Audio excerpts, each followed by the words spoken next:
Good evening, everyone. Welcome to Essex High School and to the Essex Town Development Review Board meeting. This is a meeting for Thursday, May 29th. This is a makeup of the meeting that occurred on Thursday, May 1st. The very first item that we have on our agenda after the call to order, which I've just done, would be to take a quick roll call of the members of the board that are here this evening, as well as staff. So, Nick, if you don't mind starting on your side, I'd appreciate it. Nick Martin, present. Hubie Norton, present. Dustin Brusso, present. Sharon Zakowski, present. Ian Carroll, board chair, present. Stephanie Bixby, present. Trevor Williams, present. Hello, I'm Kent Johnson, the town planner. Catherine Sonic, Community Development Director.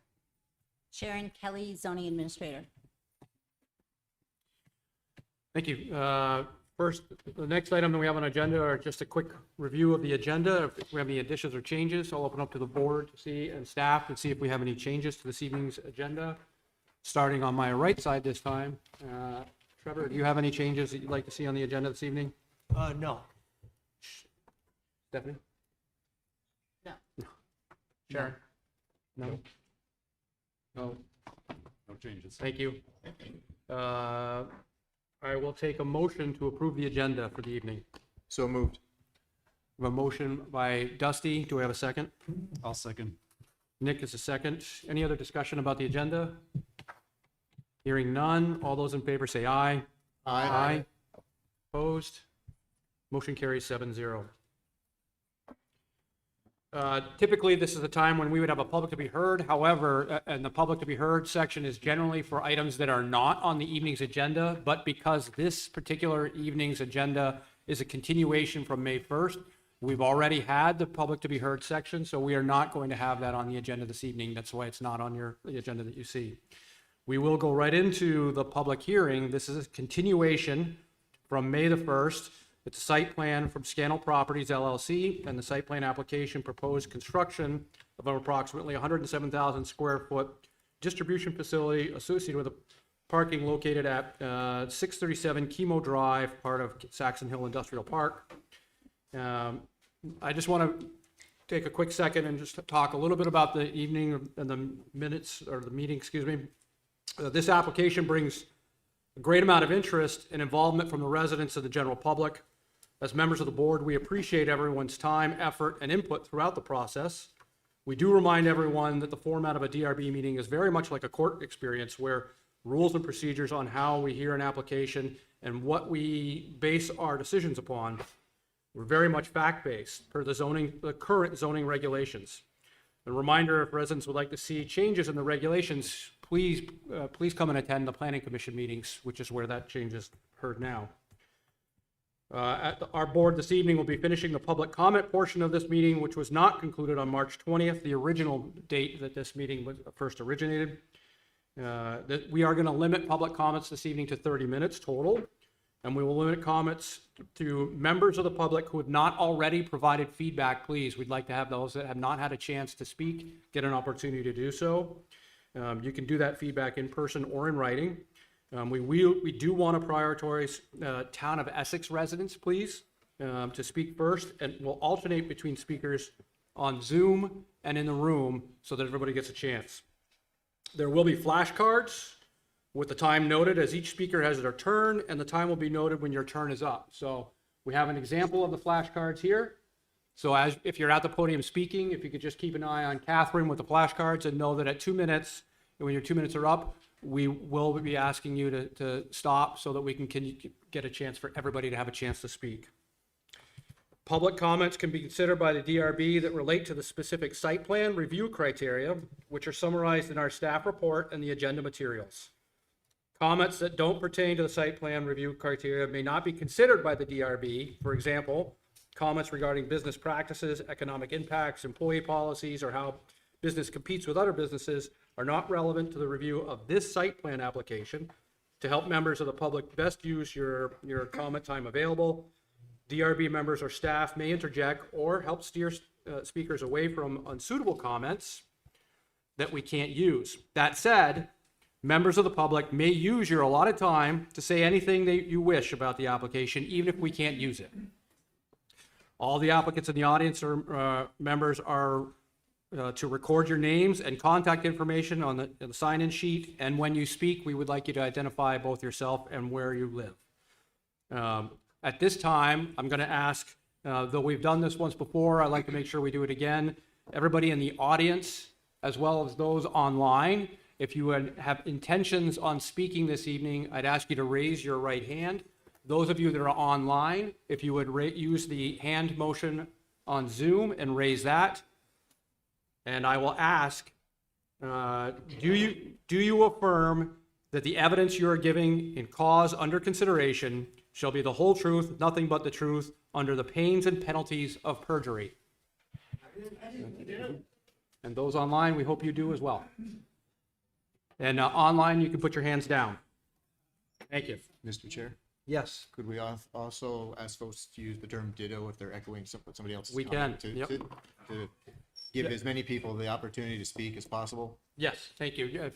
If you have an opportunity to speak and you pretty much want to say the same thing that somebody just in front of you or a couple of people in front of you said, ditto would be super helpful. You will be recorded that way in the official record, and it will provide additional time for somebody else to speak. Okay. Beginning the meeting, we will start with, we do not take questions at this time. Point of order, What's your point of order, sir? is someone who submitted. Go to the microphone, please. People online won't hear you. Thank you. And name. My name is Bruce Post from One City Lane in Essex. Okay. Is someone who submitted comments for this hearing prohibited from speaking publicly at this meeting? We're not prohibiting anyone from speaking. We are asking residents that have, residents first, and those that have not had an opportunity to share their thoughts to speak first. If time allows, we're okay to have anybody else who wants to restate their opinion. That would be fine. Thank you. You're welcome.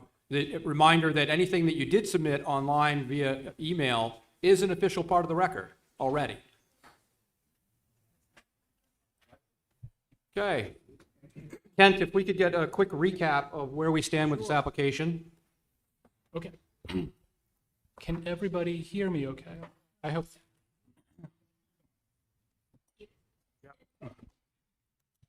All right, how is that? Okay. So I just want to provide a little bit of an update and a few pieces of new information to get us started here tonight, and just kind of refresh us where we are. So the applicant, Scannell Properties, is proposing a distribution facility that is located on a privately owned lot within the Saxon Hill Industrial Park that is in the developable portion of the RPDI zoning district. It does not encroach into the 60% of the RPDI area dedicated for conservation and recreation purposes. Scannell Properties is the applicant, not Amazon, which will be the tenant. However, Scannell and Amazon have a partnership with this project and wanted to include Amazon in this application review process so that staff, the DRB, and the public could fully understand the project. A staff report has been provided to the DRB, which compares the applicant's proposed project to the town's regulations. I believe that the only design issue at this point relates to their stormwater management system design within the 50-foot buffer along the roadway. The regulations indicate a process by which applicants can request a waiver to allow specific types of impacts in the 50-foot buffer along the road. Allowable impacts include parking areas, access drives, and stormwater management systems. The applicant has provided such a waiver request as required, which includes the reasons for the impacts, quantifies the impacts, and provides mitigating landscaping measures on other areas of the site to offset the impacts. The applicant's proposed stormwater management design in the 50-foot buffer area is similar to other developed sites within the Saxon Hill Industrial Park, including the most recently approved site plan across the street from this site. The town's tree warden recently evaluated the existing trees in the 50-foot buffer area and determined that the buffer objectives would be better met by clearing, then replanting the buffer area. This approach would provide a better long-term design that would allow more appropriate species to be planted and would allow for the creation of more dense and attractive visual screening. The tree warden and the Conservation and Trails Committee discussed this approach at the Conservation and Trail Committee meetings, May 13 meeting. At that meeting, the Conservation and Trail Committee members voted to amend their comments about this project in the following way.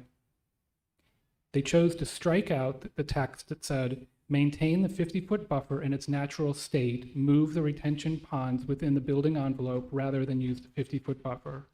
And they changed that to say, CTC members advise developers to work with the tree warden to develop a reforestation plan for the 50-foot buffer that includes salt-tolerant species that will achieve sufficient density for noise and visual screening, is what they changed it to.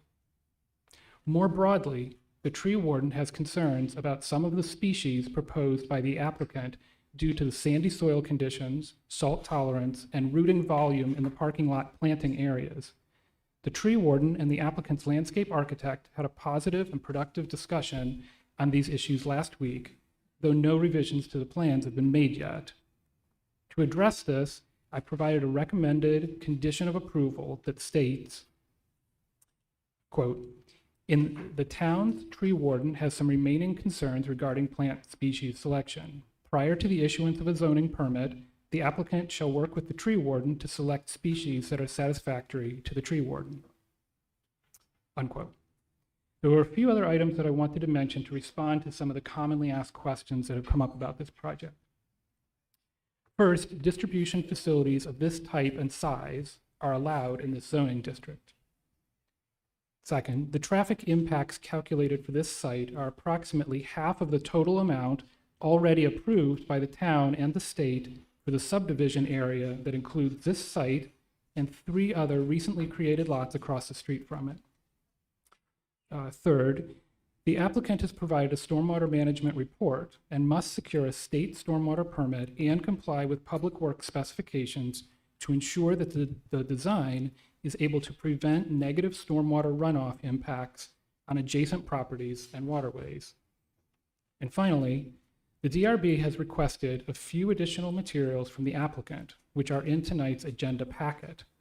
Prior to resuming the public comment period tonight, the applicant can briefly explain those new materials if desired by the DRB.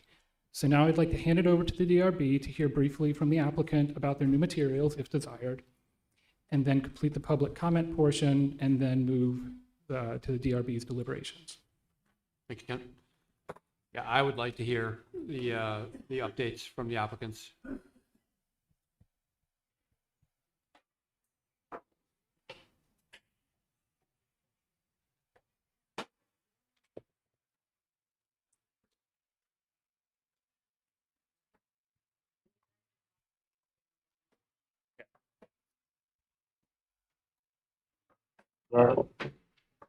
Yeah. Gentlemen, if you wouldn't mind just reintroducing yourselves to the crowd. Leo Layton, here representing the applicant Scannell Properties. Jonathan Greeley here representing Amazon. Jeff Polovinsky from Gravel and Shea representing the applicant. Dave Gagnon, civil engineer with Langen Engineering here representing the applicant. I think, Kent covered a lot of what's taken place between the last hearing and this one, so we're going to try and keep our presentation brief. But I guess first off, wanted to thank you guys for, coordinating this, working through the logistics of an off-site meeting like this. So we appreciate the time. We're excited to be back here to talk about the project. As I mentioned, we plan to keep our presentation brief, just cover the new materials that were submitted. Dave will go into more detail on those. We did have productive conversation with the town's tree warden, and we fully intend on continuing to work with him on specific tree species that he sees fit for the site. Lastly, I'll just say that we're happy to answer any questions that you may have as you deliberate. We're here to go into detail on anything that may come up and happy to answer those questions. So I'll turn it over to Jonathan now. Once again, happy to be here tonight to speak with the DRB and the community. Just to reiterate, our goal with this facility, our goal with this facility is to serve the existing customers and the orders that are moving through Vermont every single day. This is not a retail establishment. This is a last mile facility. And so it is our focus of better serving our customers, and the more than 60% of the more than 60% of items that are sold on Amazon.com are actually small and medium-sized businesses. So the focus here is to serve our customers and provide better access from across New England, Vermont, and the entire country for those small businesses and medium-sized businesses that sell on Amazon.com. That's the goal, that's the hope, and we look forward to engaging with both you and the community tonight on that topic. One other point I just want to reiterate, because this did come up a little bit in the first hearing, Amazon will be the ultimate owner of this building and fully anticipates paying a fully assessed property and business personal property taxes at this building. At no point in time have we proposed or considered requesting any amount of relief from that. So just want a point of order, I would imagine that might come up tonight. So thank you very much and look forward to the conversation this evening. Good evening, all, and thanks again for joining us this evening. Once again, my name is Jeff Polubinski, and I'm an attorney with Gravel & Shea in Burlington, representing the applicant. And I thought it might be helpful to revisit some of the buffer, the applicant's request to waive the 50-foot buffer, and the reasons for doing that. As Kent mentioned, the buffer waiver request mainly concerns stormwater.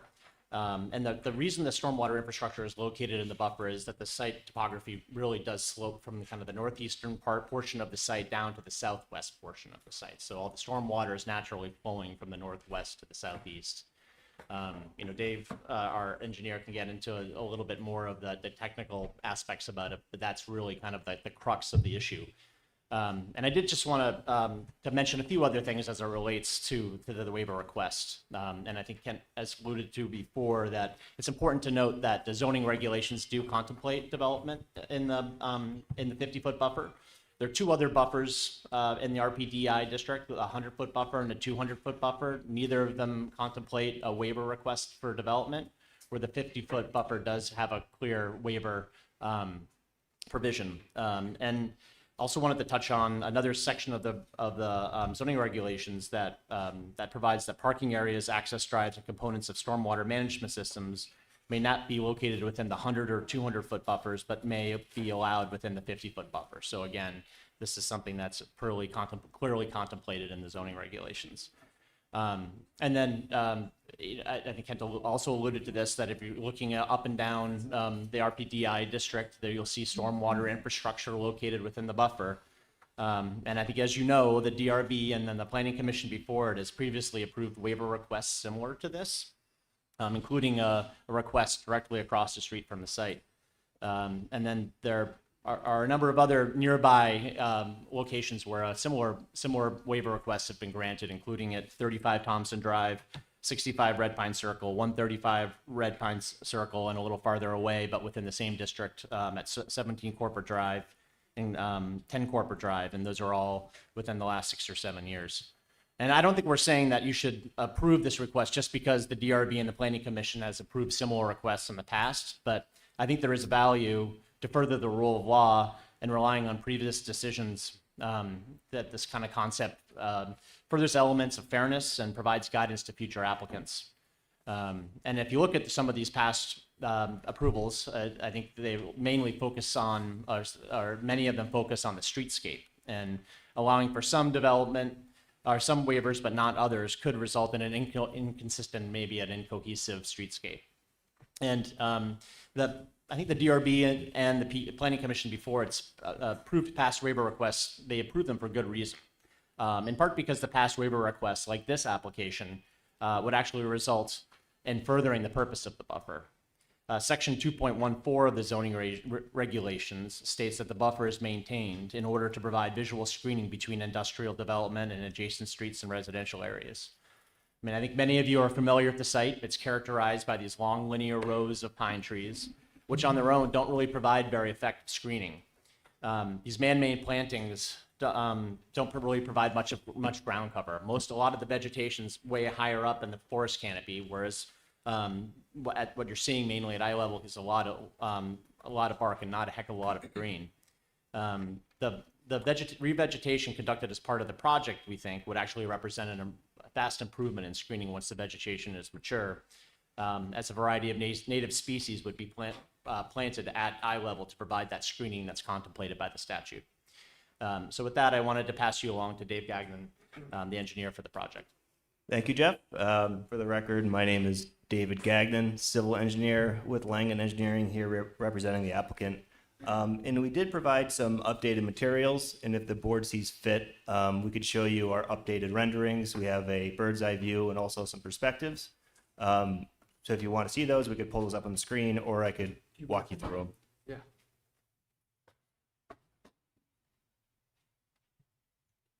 Give me a second.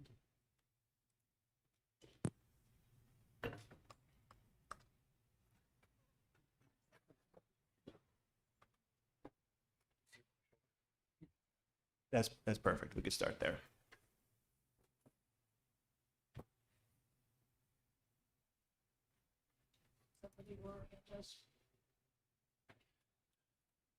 So our site, this is our site on Kimmel Drive, lot 13. And I just want to run you through the plan changes since we last met in response to the comment we heard from the public and from town staff. The first set of changes we made revolve around green technology. You know, we heard feedback from the public and from the staff that we should implement some more green technologies on the site. So what we decided to do is we added 10 EV parking spaces. So this is seen on your overall site plan, and this is 2% of the total number of parking spaces on the site. So that's 10 EV spaces that will be built. In addition to that, we're adding 49 EV capable spaces. Essentially, those are going to be spaces that have conduit, junction box, reserve electrical capacity in the building. So if the demand for those EV spaces are needed, we could easily fit those spaces with EV chargers. So those have been added to the plan. The second set of changes that we made to the plan, and we could talk to this one next, is regarding the lighting. We did receive some feedback from town staff that there were parts of the site that were too bright, specifically under the building canopy on the east side. It was under the canopy, but we did lower the lighting levels to be compliant with the town standards there. And there were specific spots directly under some of the fixtures in the parking lot. We swapped out the fixtures with basically a lower power LED to lower the light levels and bring those in compliance. So we believe our lighting plan is now compliant. In the, Can you go to a different sheet for that? this is fine. Those are, if we want to get into the details, we can. I think the biggest and most interesting change that we made was regarding the buffer. So we heard a lot of concerns about the buffer, and we updated our landscape plan to essentially reforest all the areas feasible in the buffer that we were impacting. So previously we had our street trees. There's a requirement for one street tree every 50 feet along Kimmel Drive. There's no space in the right of way, so this was forced into the buffer. We have a line of street trees, and just beyond that, we have an evergreen buffer that we're providing. And we provided a couple perspectives to give the board an idea of what this would look like. So this would be the first perspective, and this is somewhat central to Kimmel Drive. Number one there, yep. So this perspective is looking directly at the building, and this represents a 5-year build out. So these trees are generally about 15 feet tall. At the time of planting, they'll be between 8 and 10. And what you see here is Kimmel Drive. Directly adjacent to that is the multi-use path, all within the right-of-way. Adjacent to that is the required street trees, which are in the buffer. And then directly beyond that, the idea was to provide more of a natural vegetated buffer. So these are all evergreen trees, a mix of spruce, pine, cedar trees. And you'll notice that from this perspective, you can't even see the building. I mean, you see some of the light fixtures, but you really can't see the building. We provided one more perspective from the north side of Kimmel Drive. So this is the north side of Kimmel Drive looking south. This is looking straight at the truck court. If you look really hard, you can see a few trucks parked there in the court, and you could see the building in the background. So this is just another example of that replanted buffer that we're proposing. And we also tried to infill the gaps with some lower lying shrubs in this perspective. And we spoke with the tree warden, and he felt positive about this approach. We'll be using all native species. He is providing us some feedback on particular species that would be ideal for this location, and we're working with him to find something suitable. So that's really the conclusion of our plan changes. If there's any specific questions, we're happy to answer. Thank you, gentlemen. Board members, questions for either staff or for the applicants? Start on my left, way down in the end. Nick, any questions? At this time, I have no questions. QB? Oh, yeah, I got a couple. Yep. The retention pond on the southwest corner, there's a strip there, looks to be about 40, 50 feet wide, that there's no plantings. I'm wondering why that is. That's a good question, and that's feedback that we got from the DPW. So another consideration we had in the buffer is there's ISDs, so intersection site distances, and you have to be able to look up and down the road a certain distance. So the ISD that we had was 305 feet. So you got to be able to look 305 feet up or down the road, and that crosses portion of the buffer on that south end because of that curve. So we got the feedback from the DPW is we had to shift those trees further north so they would not be within that site distance. And is the site distance okay on the other entrances and exits of the property? That's correct. If you look at the geometry, there's a curve. So the curve helps us on the north side. It hurts us on the south side.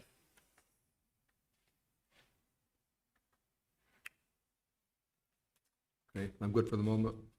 Thank you. Dusty? No questions. We'll have questions later, but I did have a quick question about what QB was asking about. If you slowed the speed, if the speed limit was slower, like 25 instead of 35 for the site distance, could that eliminate less trees being eliminated, I mean? So the faster the speed, the more of a site distance you need. But this is dictated by the DPW, and this is the feedback that they gave us. So they told us 305 feet was the distance we had to see up and down the road. So that's what we had to. No matter what the speed is. But that's correlated to a speed, and generally that's between 25 and 30 miles per hour. But they didn't tell us that specifically. They gave us the ISD and what that distance need to be. Okay. Okay. Stephanie? No questions. Trevor? No questions. Thank you.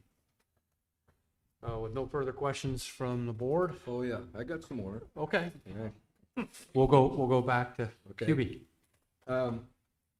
Yeah, because we're talking not just about the landscaping or the 50-foot buffer, we're talking about everything. We are, right? correct. Okay, as far as stormwater is concerned, the underground storage, stormwater protection system, whatever you want to call it here, is pretty intricate.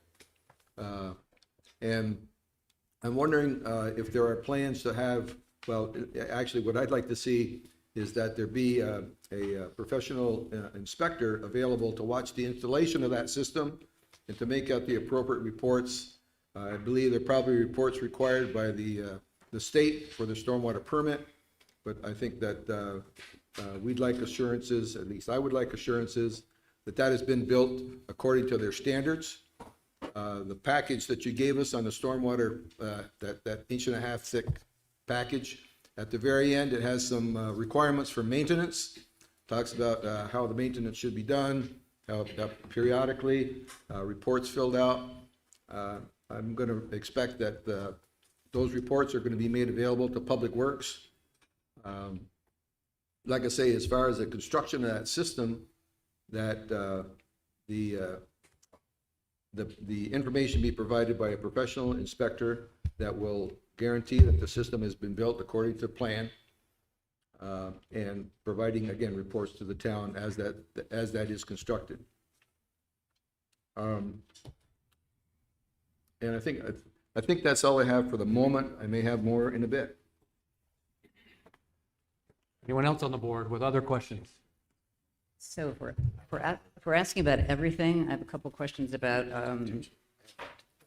where the vans and trucks are going to be fueling? Is there going to be fuel on site, or so where will they, have they planned on where they're going to go in the community to? Seems like a lot of trucks and vans. So there is no fueling on site. We'll make that very clear, right? From an environmental regulatory perspective. I think we would be using local fueling stations, repair areas for repairs, gas, et cetera. Happy to talk with the town about, hey, is there a intersection of concern that we'd want to avoid, et cetera? We generally, I view this as a bit of a positive, right? This will be additional revenue going to local businesses to kind of service the fleet that'll be there. So we're happy to kind of take any feedback you have on that and make sure we're thinking through it. I live across from one of the areas of concern, just thinking about it, and all the fueling areas, I think except one, are really dangerous places to pull out. So sort of worried about that many trucks fueling up. And the other question I had was, I was reading in one of your reports that the vans will come in, the employees will come in, drop off their vehicles, and then they'll queue up to get their, vans filled. So what is done about idling? Like, are all those trucks that are queued up going to be idling the whole time? Because they're going to have to keep moving to pick things up.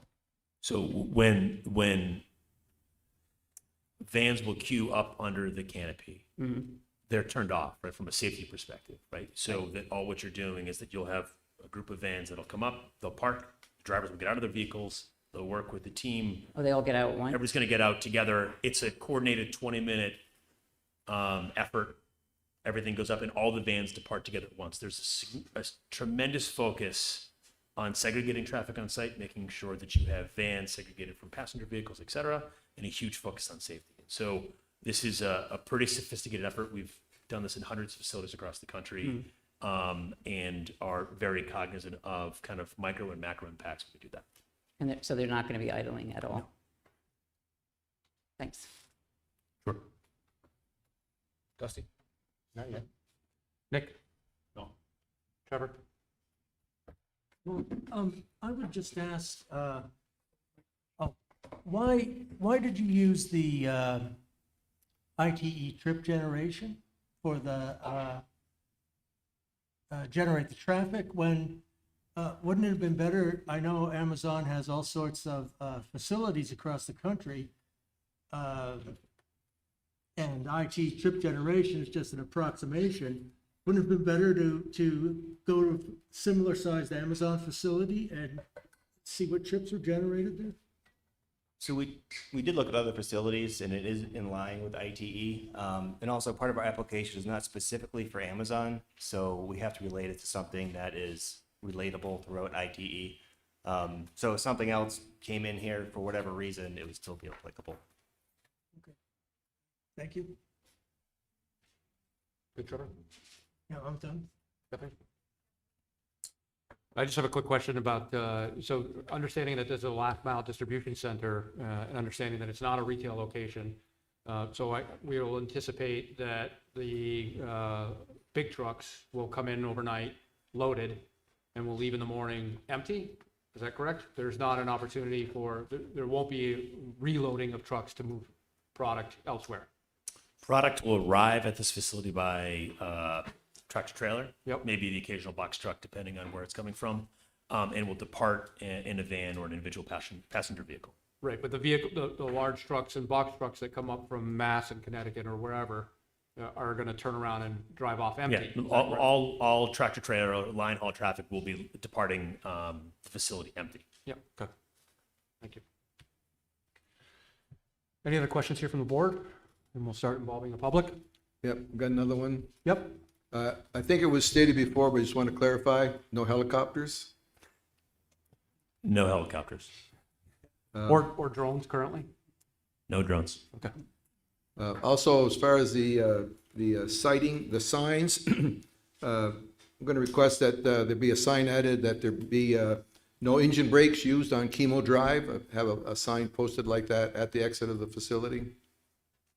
That would be a recommendation that I would have. A condition I expect to add. Just to get clarification, you'd like signage on site requesting that. Yeah, like at the exit and so on, so that drivers leaving would know not to use engine brakes on Chemo Drive. Board good? All right, at this time, public to be heard, or the public comment is still open, so we do ask that you line up. Again, we are looking for town residents and those that have not had an opportunity to speak on this topic as of yet first. We are limiting the total amount of time to 30 minutes so that we can get through the meeting, as well as 2 minutes per person. Catherine? Just alternating back and Alternating back and forth between live and online as well. online if they raise their hand. Yep. Online, you need to make sure you raise your hand in order to get in the queue. Identify yourselves when you come on and identify yourself when you come to the podium, both name and place of residence. Catherine, you ready? You want to re-show the flashcards? I just announced that I asked for that, so. All right, so my flashcards starting at 2 minutes, but we have a countdown, 1:30 to 1, 30, 15, 5, and then end. Okay, so when it hits end, your time is up. And starting now. Okay. Go ahead, sir. Identify yourself, please. I am Ken Signorello. I'm speaking to you as the chairperson for Closer to the mic, please, if you would. I am Ken Signorello. I'm speaking to you as the chairperson for the Essex Conservation and Trails Committee. I appreciated the update that Kent gave on the last meeting that we just had. However, I'm looking at the staff report and I see what was indicated by him just now on lines 425 through 428, but I see just the contrary on lines 337 to 338, where it says that the tree warden and the Conservation and Trails Committee support a landscaping plan, including the portion in the 50-foot buffer to be cleared and replanted. That is not true. The Conservation and Trails Committee from the beginning has said that they would prefer the buffer be left intact in its natural state. It does provide adequate screening. The tree warden indicates that the pollution due to the road salting will make that not likely to survive. Therefore, we went along with a reforestation recommendation. This is not landscaping. There would not be lawn in our concept of what would replace the buffer. Reforestation, understory and overstory. So the only other thing I would say, that was going to be my only comment, but I want to take exception with something the applicant had said. The vegetation that's there now, 25 feet of it, you cannot see through, let alone 50 feet. It does provide adequate screening, even though the pollution that would be resulting from the salting may make it difficult, according to the tree warden, to survive. Thank you. Thank you. Next, we'll take somebody from the web. And I can't see the screen, so. Wendolyn? Wendolyn, if you could unmute, state your name and residence, and go ahead.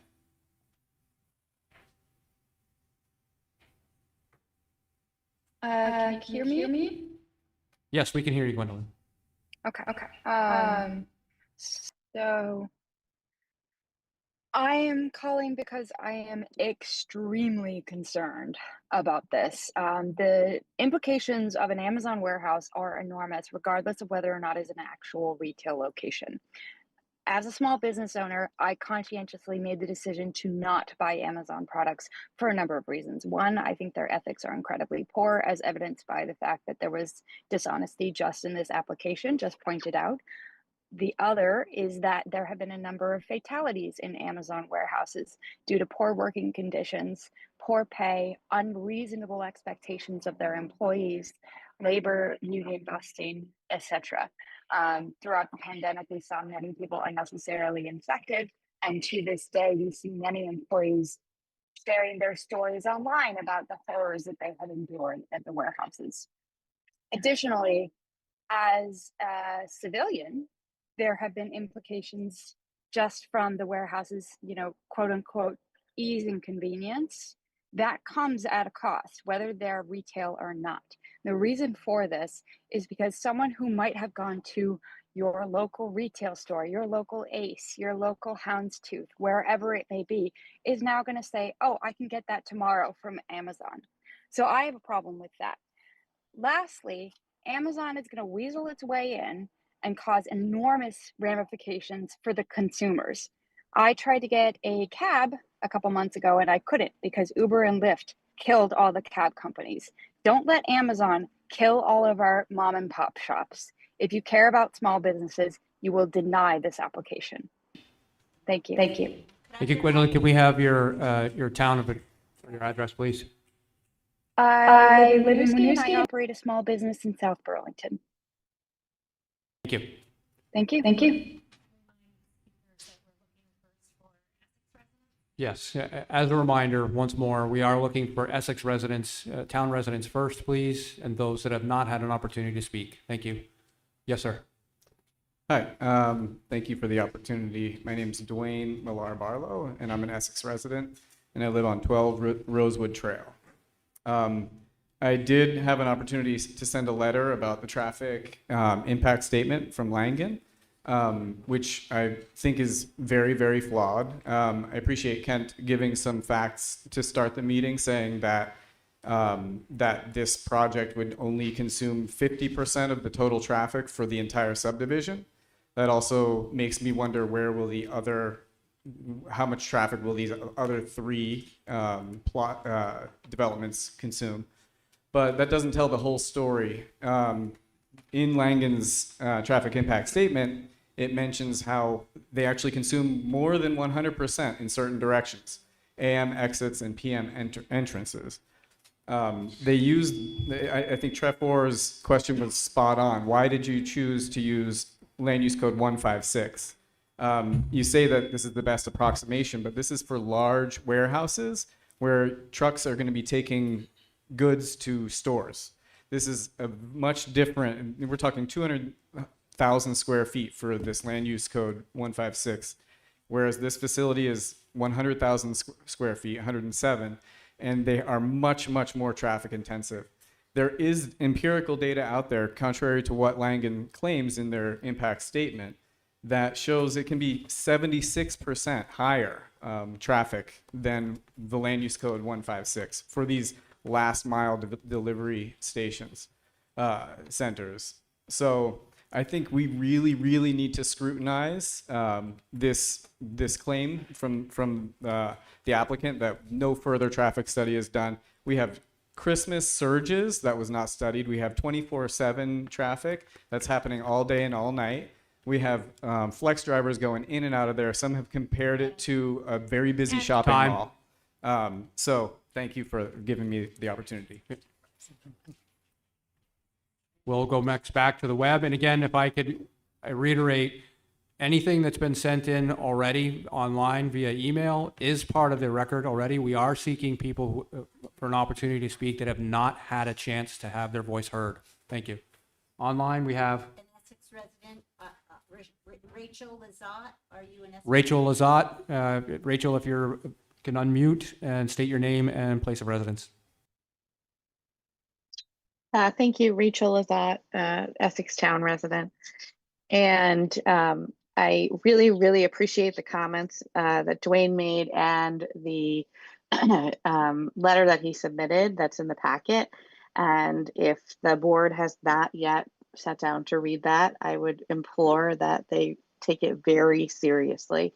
And I know the board is prickly right now about comments made about Amazon and the applicant, and I understand that, but I don't Let you understand. I just want to make sure you understand that we're not prickly about any one particular application or applicant. What we're trying to maintain is decorum and the ability to hear the application in its whole.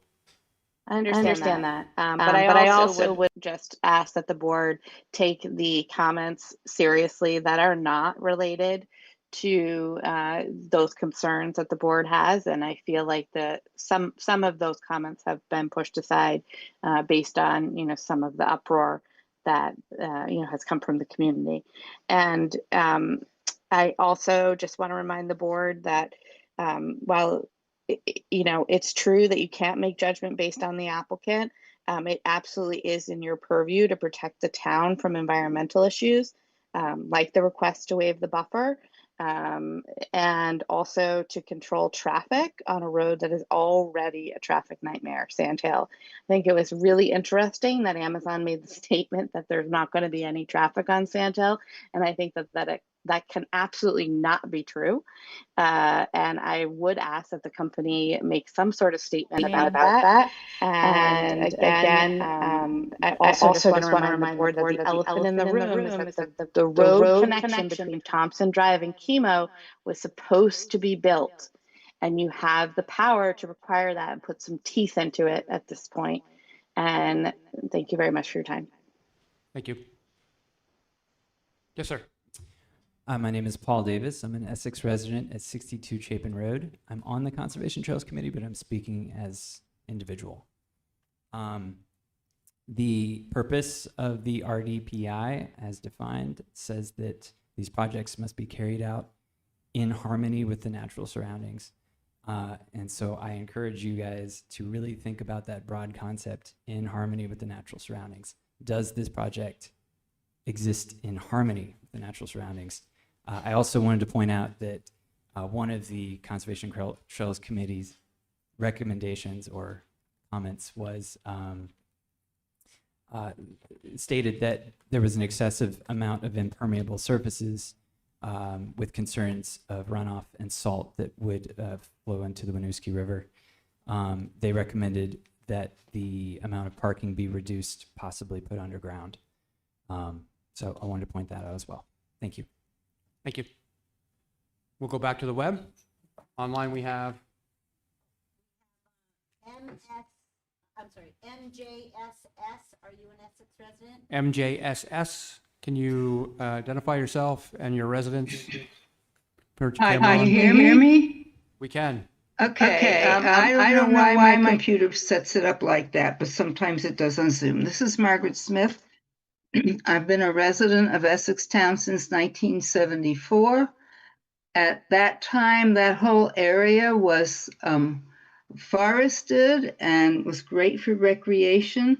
It hurts to see it paved over, paved paradise and put up a parking lot. So I don't understand why there is no mention of solar panels. You're going to cut down the trees and increase the heat in the area between the trucks driving through and the pavement. Why not put in solar panels to help with that?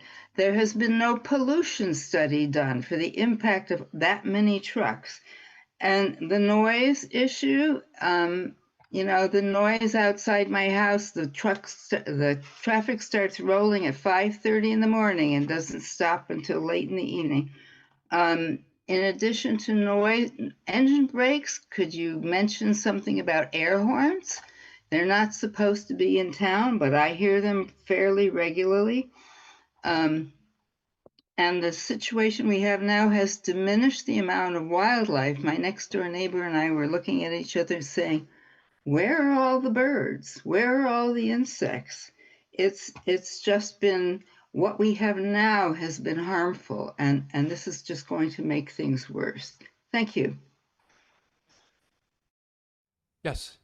Hi, my name is Jackie Lawler. I've been to 3 of these meetings and have not been able to speak. The Essex DRB is supposed to make decisions based on regulations in the town plan, which is decided by the people of Essex. The business practices of this tenant do not align with several of the policies and goals listed in that plan. I'll focus on one listed in economic development section. Goal 2C is to foster a culture of innovation, collaboration, sustainable growth, and job creation. So let's talk about sustainable growth.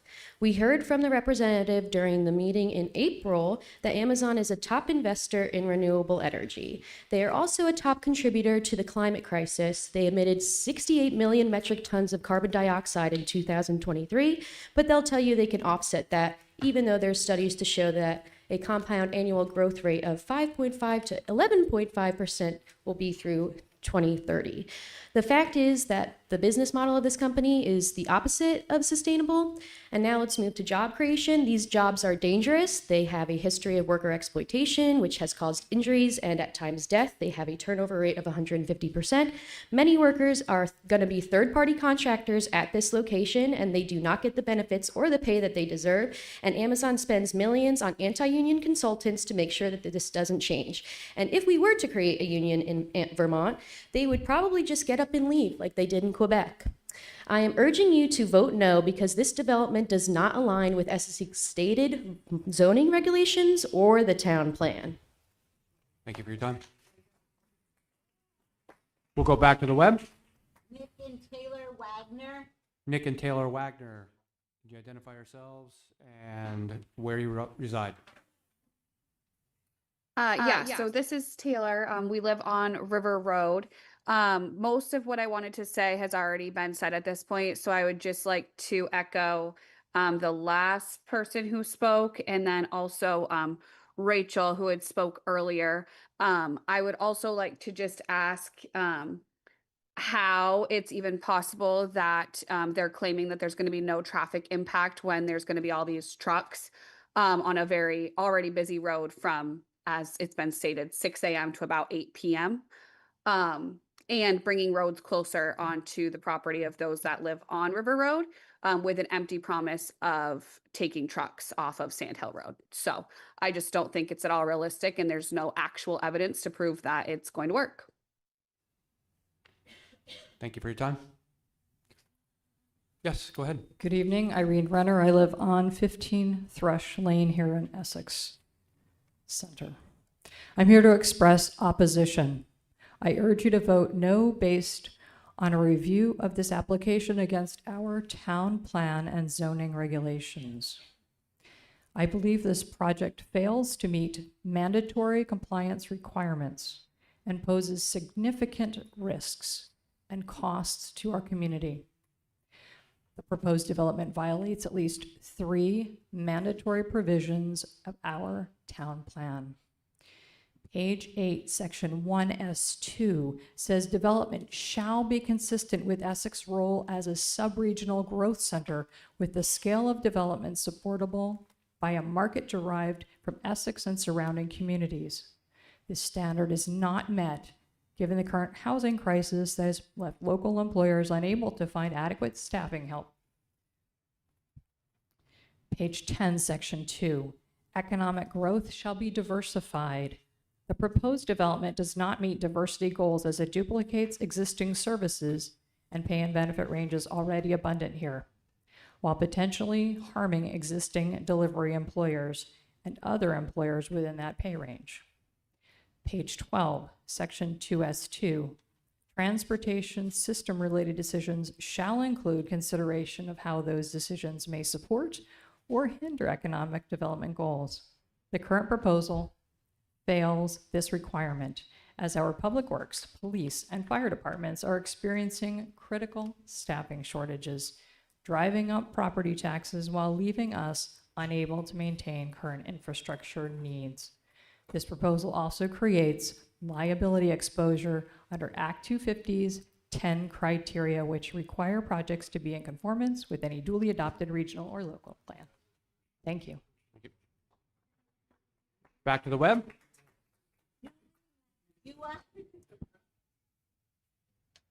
Julie. Hi, Julie Masuga. I'm in Burlington, so if you want to skip to someone who's in Essex, or I can speak, either way. We would appreciate it if we could get the Essex residents yeah, in of first. course. I appreciate that. Yep, Thank yep. you very much for that. Ella Taboni. Hi, Ella, Essex resident. I just want to ditto all of Irene Renner's comments. I truly support everything she said. Thank you. Thank you. When people are saying they're just an Essex resident, we would really need a physical address as well, just for the record. 22 Foster Road. Thank you. Go ahead. All right. Should I state name and location first? Yes, please. My name is Logan Allen, and I live off of Saxon Hill Road, Whitetail Lane. And this is an area where, for years, I've walked my dog every day. And I have a few things I'd like to say in opposition The first being that I would like to point out that Amazon warehouses do not guarantee employment.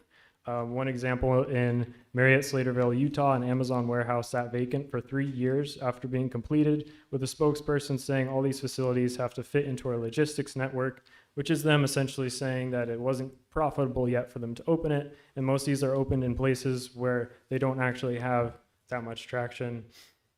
I'd also like to point out that a study done by Nature in 2024 found that large warehouses such as this increase air pollution and specifically nitrogen dioxide by an average of 20%, which leads to pediatric asthma development, cardiovascular disease, and premature death. Nature actually cited Amazon as a primary example because they have 175,000 delivery vans and more than 37,000 semi-trailers in the US. I actually went down to this land today because it's near where I lived. I walked down the road and I decided that I would document the wildlife I found there. I documented and recorded at least 23 different species of songbird in the proposed reforesting area, which is a successional habitat and is not very common in the area. I went down to the bottom southwest corner where the drainage would run off and checked out the waterways there and found populations of frogs that I could not count. There were so many, and toads and newts. I saw birds of prey and ravens and so many more. It's not an uninhabited area. It's a healthy forest, especially the northern part. So I'm concerned that the runoff and parking lot situation in the northern end development will infringe on sections 60, 86 of Act 250 and the 10 requirements. Thank you.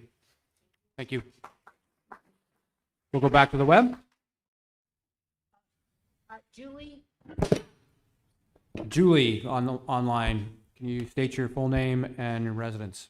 Hi, my name is Julie Masuga and I live on 39 Pitkin Street in Burlington. I've lived there for almost 10 years and I come with a warning for Essex. Do not let what happened to us happen to you. Before the rise in poverty, before the tariffs, before Canadians stopped coming here, before even COVID, Church Street and the rest of the businesses downtown have been tanking. Shops shut down constantly, and those who remain struggle. What caused all of this, if not a rough economy? It was online retail. It was Amazon. Stores that had been here for 40 years or more, like the Peace and Justice store, have shuttered. No one comes here to shop anymore, and it's not hard to come across articles about how our downtown is failing. People blame crime, but really it's online retail stealing customers. It's only been more recently that I've seen people start to trickle back in, try to open stores despite the minefield, and I think a lot of that has to do with people realizing the evils of Amazon.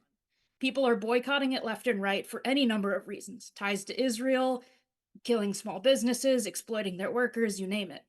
If you want constant protests in your town to be guaranteed, then by all means bring in Amazon.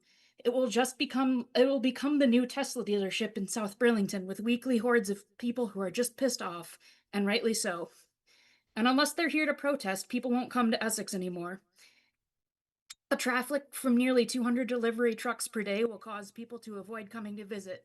Residents won't want to live near the noise or traffic. Property values might start to tank when no one wants to live near a 107,000 square foot facility crammed into scenic Vermont.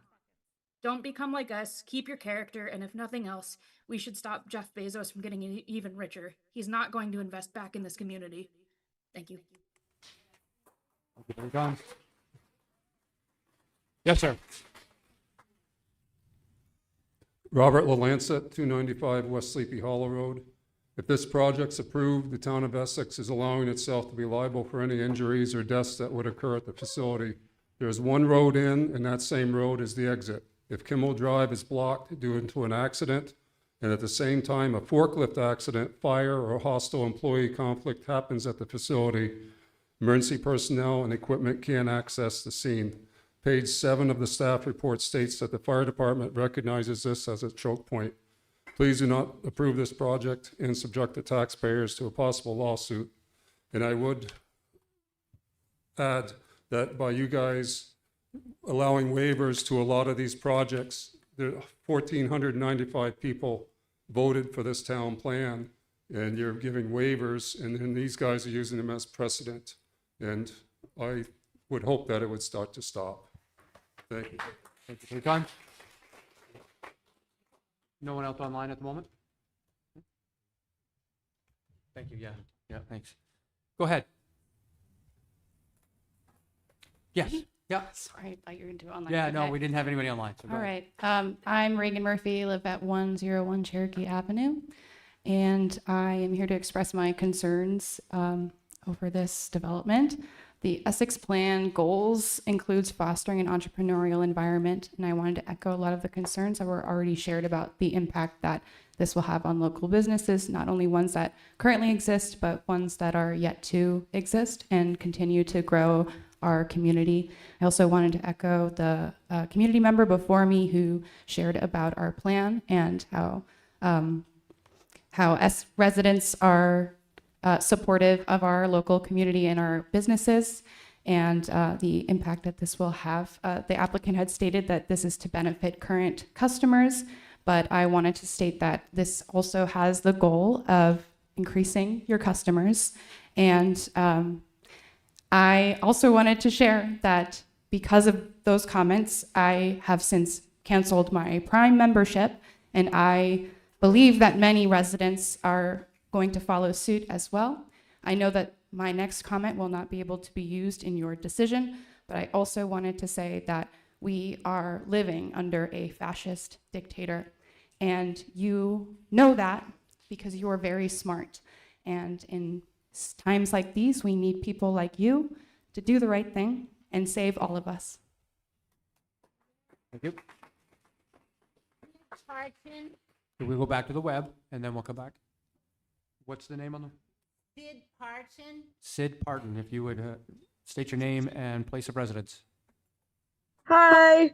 I'm Sid. I do live in Burlington, so if you need me to pause and come back, I can. Okay. We have time. Thank you. Okay. Yes, sir. My name's Brian Clifford. I live at 6 Tanglewood in Essex. The stated purpose of the town plan is to express a shared community vision which will guide the future of growth, development, and land preservation here. I'm having trouble reconciling our community vision with that of Amazon, which is bent on constant growth forever at the expense of all our livelihoods and collective future. Amazon is a place where you go when you want to buy something and you don't care where it comes from, who makes it, or who's going to get it to you. I can't judge because I bought things there, but I do so knowing that I shouldn't be helping them. It's just something that I do because it's easy. Unlike Amazon, I think a lot of us in this town care about supporting our neighbors who create and provide things that we need. We try to offer that support when we can. Goal 2B of the town plan's economic development section reflects this spirit. And it says, maintain Essex rural areas while increasing and diversifying economic development, emphasizing startups, agriculture, home businesses, and retail. Is there anyone in here that thinks Amazon is going to increase economic diversity, or that Amazon's growth is not a threat to local startups, home businesses, and retailers? Their goals and vision are in conflict with the goals and vision outlined in our town plan. We should not be waiving regulations in order to help them do further harm to local businesses, workers, and our environment. Please don't just do the easy thing here. I'm urging you to vote no because this development does not align with Essex zoning regulations and town plan. Thank you. We have time for two more. My name is David Scopin. I live here in Essex, and as you saw, Amazon brought a lawyer, and I've been talking to a lawyer also. And the first thing that would happen if you went through with this, we would take you to the environmental court. Now that doesn't amount to much, we all know. But the next thing we would do is we would hold the town of Essex liable. And why? Because over the short time I've watched the planning commission work, I found that a certain individual is capable of manipulating things and letting every waiver go through. You would almost guess that this person was pro-development. Right now, I have found only one person on this board that was willing ever to vote no. And if this is what we're up for, it behooves this group of individuals here to get themselves together and decide you're not the only one with a lawyer. And our lawyer will go after the town for our benefit, not for a landowner or for a big business. And Jeff, can find another way to make another billion or two. And I'm sure he's working on it right now. Thank you for your time.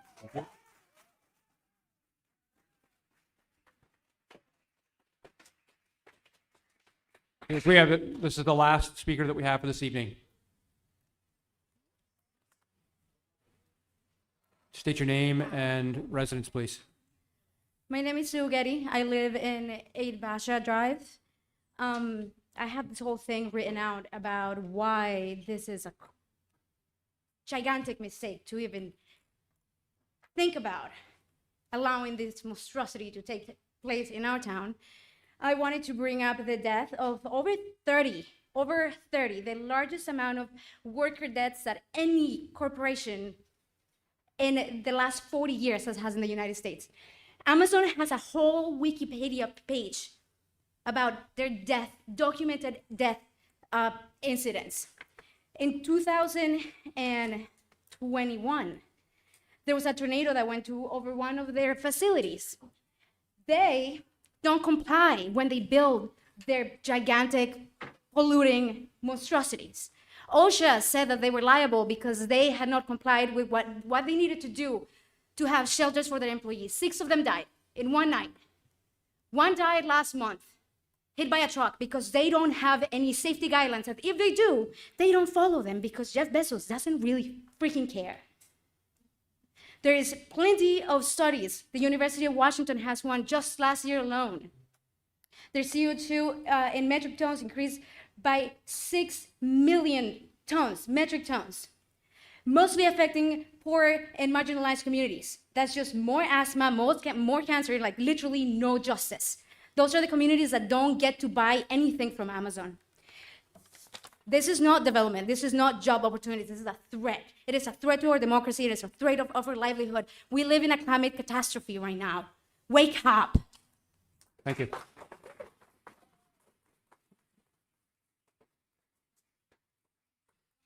Board members, if we set a time limit at the beginning because this was the program that we had set up for the night. I'll leave it to the board.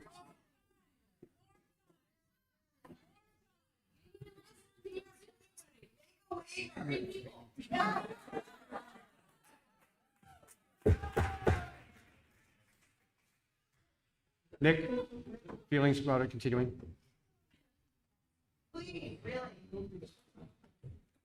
It has to be consensus, so. We're looking at 7:38, Chairman. I'm sorry, I couldn't hear you over We're the crowd. looking at 7:38, Yep. Mr. Chairman. So if we have a time limitation, I would say we'd limit it to 8 o'clock, and that would allow us a fair amount of time for us to. We need to be out of here by 9:15. Okay, correct. So, How much time do you think you need for deliberation? I would want it in minimum 30 minutes. I'd kind of like to bring it back to the board. Yeah. Because there may be items brought up by the board discussion that generate additional comment from the audience. So I personally would like to bring it to the board so we can actually start our deliberations on this, leave the public hearing open, that gives us the opportunity to go back to it if we choose. That would be my suggestion. Then the idea would be to close the public hearing and we don't go back to the public hearing. My recommendation. It's not. Okay. Yeah. I'm talking here with I would appreciate everyone to give us a minute for us to talk as a board, if you wouldn't mind, please. Thank you. QB. Yeah, I think we've got time to hear a few more, but we should set a time limit because, and let's not fool ourselves, okay? To think we're necessarily going to walk out of here with a final decision. That might not happen. It's very possible. That's true. Yep. Trevor? That's okay with me. Okay. Stephanie? I'm in agreement with you. Yep. Okay. Sure. Yeah, I know. I agree. Okay. So let's set a time of 8 o'clock. That's 20 more minutes of time for us to talk. We'll remain with the 2 minutes per person at 8 o'clock. That will give us an ample opportunity for the board to come back, have the meeting come back to the board, have our conversations, any other questions that we may have for staff and applicants before we close the public hearing and do our deliberations. Say? Okay, so we're going to extend this for another 20 minutes. You're up, and we have 2 minutes. Remember to watch for Catherine for your timing. Thank you. Thank you. My name is Julian Urgetti, 8 Bashaw Drive. First of all, I just want to point out, I've never been to a meeting where 100% of the people are in agreement, so I think you should factor that in. I've heard that this is a one-way road. Well, excuse me, not a one-way road, but there's one road. And with this much increased truck traffic, there's going to be a lot of road maintenance that's going to be needed to be done. And that is going to cause a nightmare on that road. I'm also aware that Amazon, as well as the trucking industry as a whole, is moving toward automation. So I'm curious what the plan is for bringing a bunch of low-wage workers to the town for a short period of time before things get automated in the warehouse. I'll yield my time to everybody else. Thank you. Do we have anybody else that's online at the moment? No. No? Okay.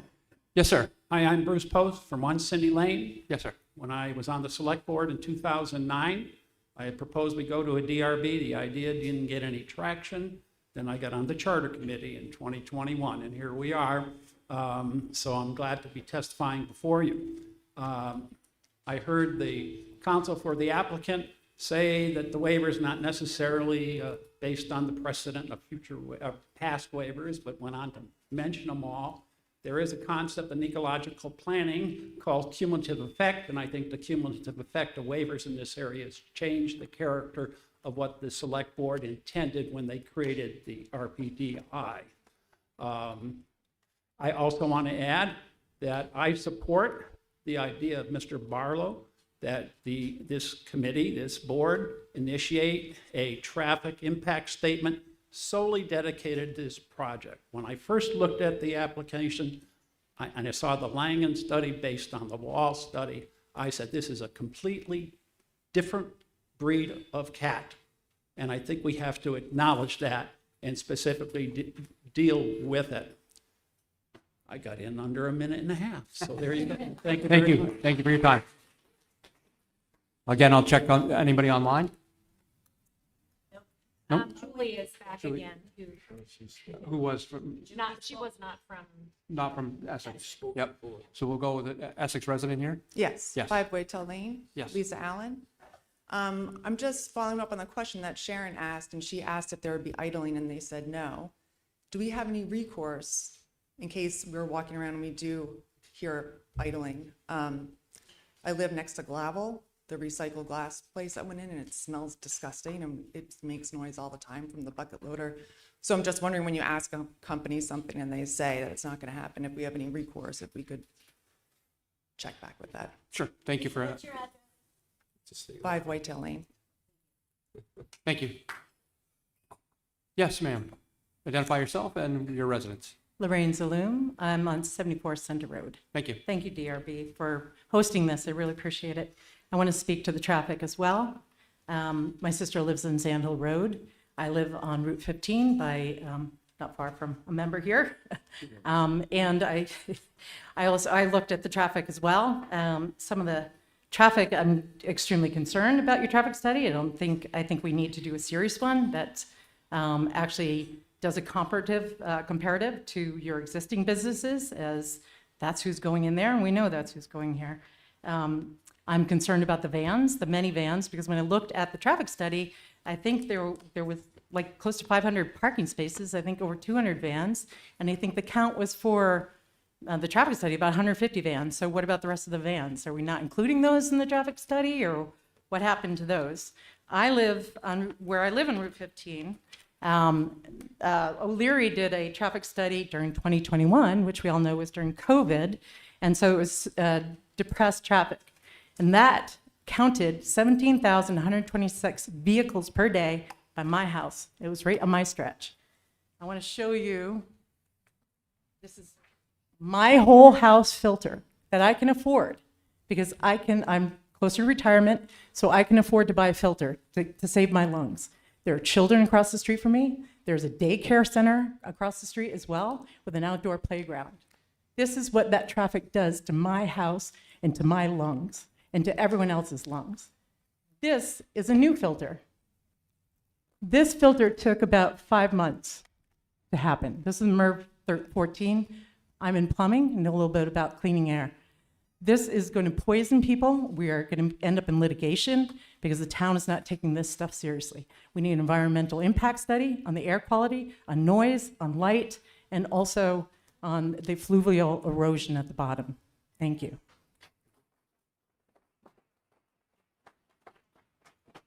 Just checking to see if we have any Essex residents online. It's still just Julie. She already spoke. She already spoke. Not yet, no.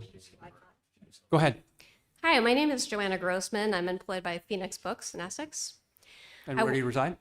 I reside in Burlington. Okay. Our local business is going to get a chance to speak. Yes, that's fine. Thank you. I yeah. appreciate that. So I'm employed by Phoenix, and I want to applaud the town of Essex for having a very forward-thinking town plan. Your town plan explicitly requires that you support small businesses and entrepreneurs. And every part of Essex governance, including the DRB, is required to support the town plan. So Phoenix Books employs 50 people. We're a thriving business, but like every small business, not just in Essex, not just in Vermont, but across the country, we are being threatened most seriously by online retailers.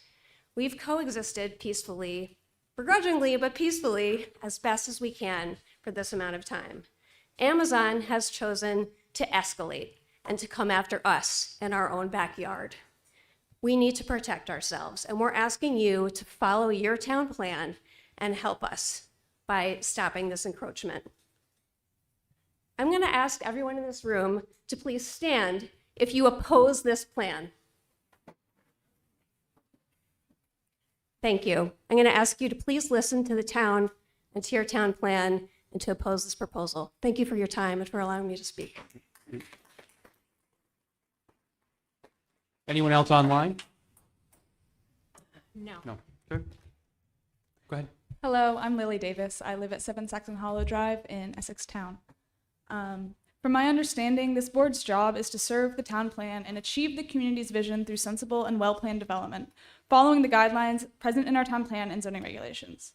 I'm going to talk about why this development does not support our town plan and why you should not approve the plan, or at the very least, not approve the waiver. There are dozens of people who have showed up tonight to encourage you to say no to this proposal, making it clear that this development is not part of our community's vision, or at least the vision of the people who are here tonight. Additionally, written in our town plan is our goal to emphasize startups, agricultural, home business, and retail. Amazon is the furthest thing from a startup or a home business as you can get.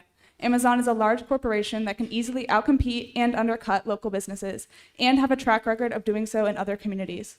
Approving this plan risks hurting our small businesses and close-knit community. Additionally, Amazon has a history of neglecting workers and creating unhealthy work environments with little pay. This does not help us achieve our goals of fostering an entrepreneurial environment and in fact actively harms it. You have said that you cannot decide on a permit based on the tenant. You must make a decision based on the regulations and policies. While I understand that you don't have power to make a decision based on the tenant, you do have the power and the responsibility to listen to the vision of the community, the vision that the community is sharing here tonight, and the entrepreneurial and economic goals of this town to do what is in your power to prevent this development from being built and used by Amazon. You have more knowledge and understanding than I do about what you can and can't do. And I do hope that this plan will be rejected, but I know that at the very least, you can reject the buffer waiver.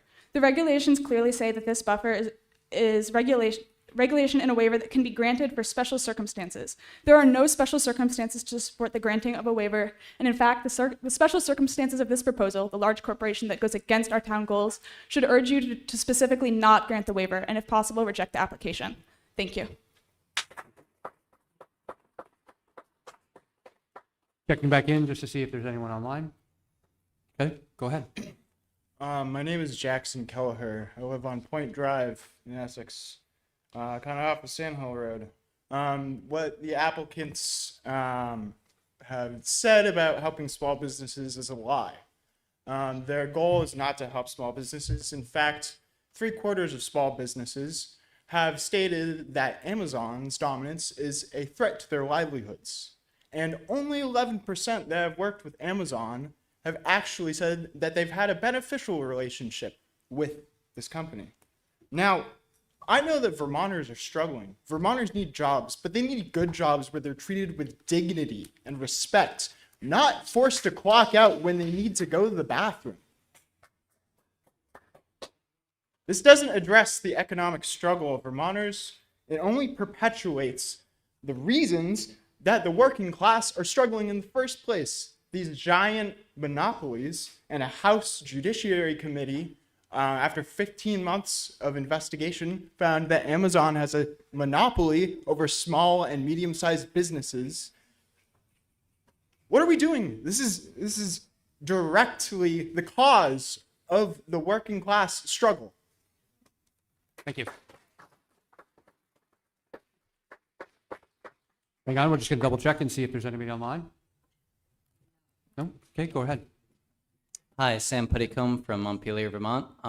May I provide a small visual activity for the review board? Are we all going to be able to see it? Yeah. I'm not sure that anybody online can see this. No. Yeah, so you can speak to it. I don't know that we can do much about reviewing it.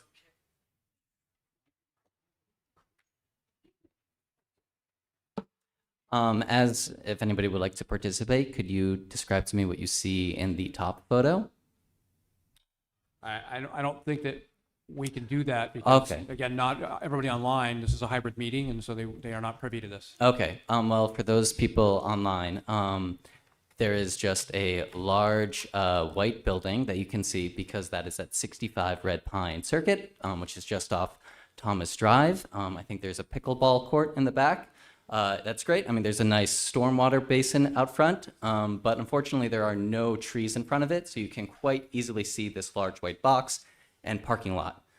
In the photo below, you would see just a wall of trees, but you are actually only 50 feet away from 26 Thomas Drive, which is the Autumn Heart Incorporated building, which is less than a half a mile down the road from Red Pine Cirque.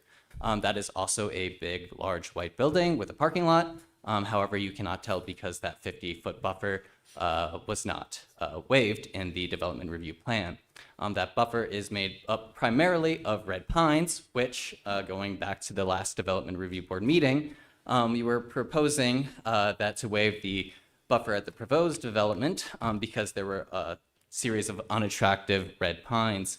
You know, the best tree is one that was already planted, and all of these trees are already in the ground 10 years ago at the development site. And red pines are a native, beautiful, long-living tree, and so I think you should not waive the practice based upon the visual that is, you know, still there as a resource. Thank you. Okay, go ahead.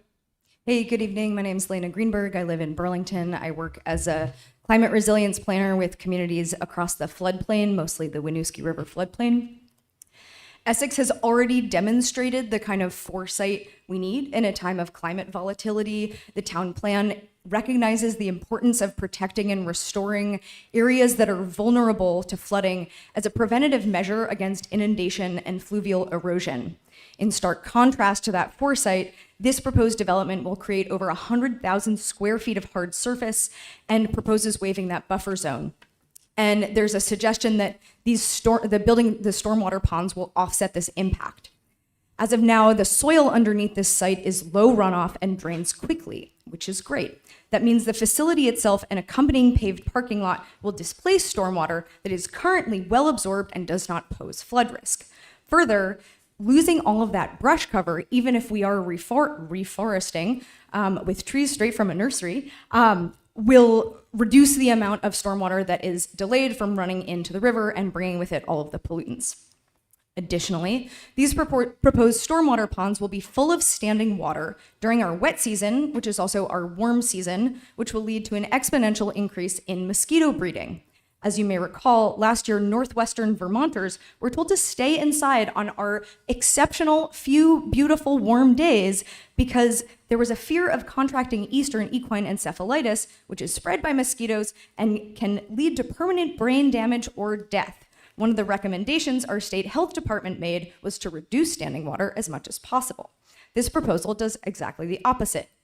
This development creates new problems without solving any existing ones or expanding the vision laid out in the beautiful town plan. Please do right by that vision and reject the permit for this misaligned development. Thank you. We're going to stop. Somebody online. Sid, who may have spoken. Sid? Sid. Sid online, if you could state your name and residence. Hi, Sid from Burlington again. Okay. Is it okay if I go or do you want to pause? I know we're almost out of time. We've got. She spoke. What's that? Oh, I thought she spoke.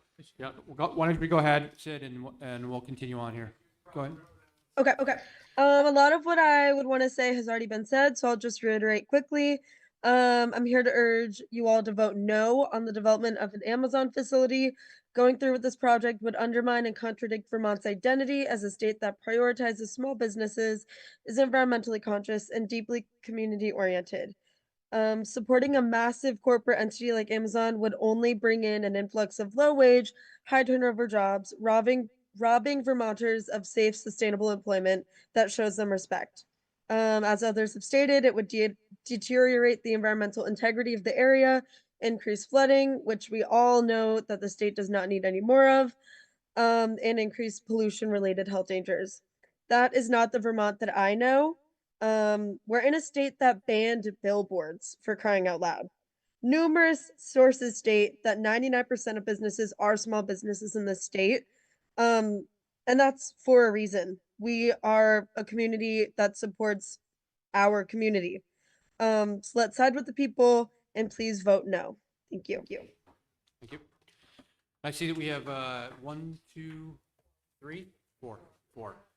Why don't we go ahead and we'll give all 4 people here the opportunity to speak, and then we're going to call it a meeting. Go ahead. My name is Brian Wallace. I am an Essex resident. I'm sorry, I couldn't hear you over the crowd. Can we try again? My name Thank is you. Ryan Wallace. Yep. I am an Essex resident. I live at 3 Franklin Street. And tonight, I'm not here to sway the board on which way to cast their vote. I'm simply here to give Jonathan something to bring back to Amazon. The members of the community who fill these jobs that are created will not be exploited, beaten down, and paid unlivable wages. This facility will be organized by the Teamsters Union, so get ready for the war at the bargaining table. This is a full contact sport. Thank you.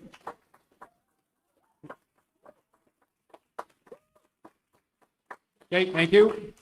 Hello, my name's Kenzie. I'm from Bristol. On behalf of the Montreal Amazon Workers Committee and the Immigrant Workers Center, thank you for the opportunity to speak today. Just across the border in Montreal, only 2 hours from here, Amazon shut down all of its operations on January 22nd, 2025, leaving more than 4,000 workers without jobs, without income, without warning. Many of us were injured on the job, some permanently. Amazon didn't close because of economic hardship. It closed because workers began organizing, demanding their rights, the right to unionize, the right to health and safety protections, the right to be treated with dignity. And for that, Amazon walked away. Now Amazon wants to open a massive warehouse here in Vermont, not to invest in your community, but to avoid the labor protections and growing worker resistance in Quebec. The same pattern will follow: low wages, unsafe conditions, high turnover, and a complete lack of accountability. When Amazon opened in Quebec, it received government subsidies, below market electricity rates, and public support. In return, it left behind economic devastation, the largest mass layoff in Quebec history. This is not investment, it's extraction. We are not here to tell Vermont what to do, but to share what we've lived through and to urge you to look beyond Amazon's promises. The business model depends on disposability of workers, of communities, of entire regions. What happened to us can happen to you. We urge you to stand up now, before the warehouse is built, before it's too late. Demand protections for workers. Demand that Amazon be held accountable. Let Vermont be a place where labor rights are respected, not bypassed. And Mr. Amazon, I have something just for you. Your gold and silver have corroded, and their corrosion will be used against you and will eat your flesh like fire.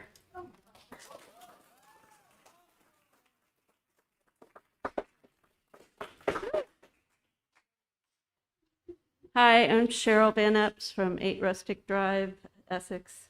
I wanted to bring up, I ditto for just about every comment that has been said tonight, but I also want to bring up 2 issues that I don't think have been touched upon before.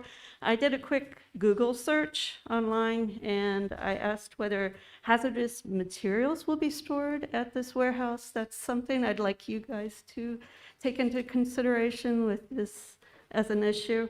Does it fit our land use for the RPDI?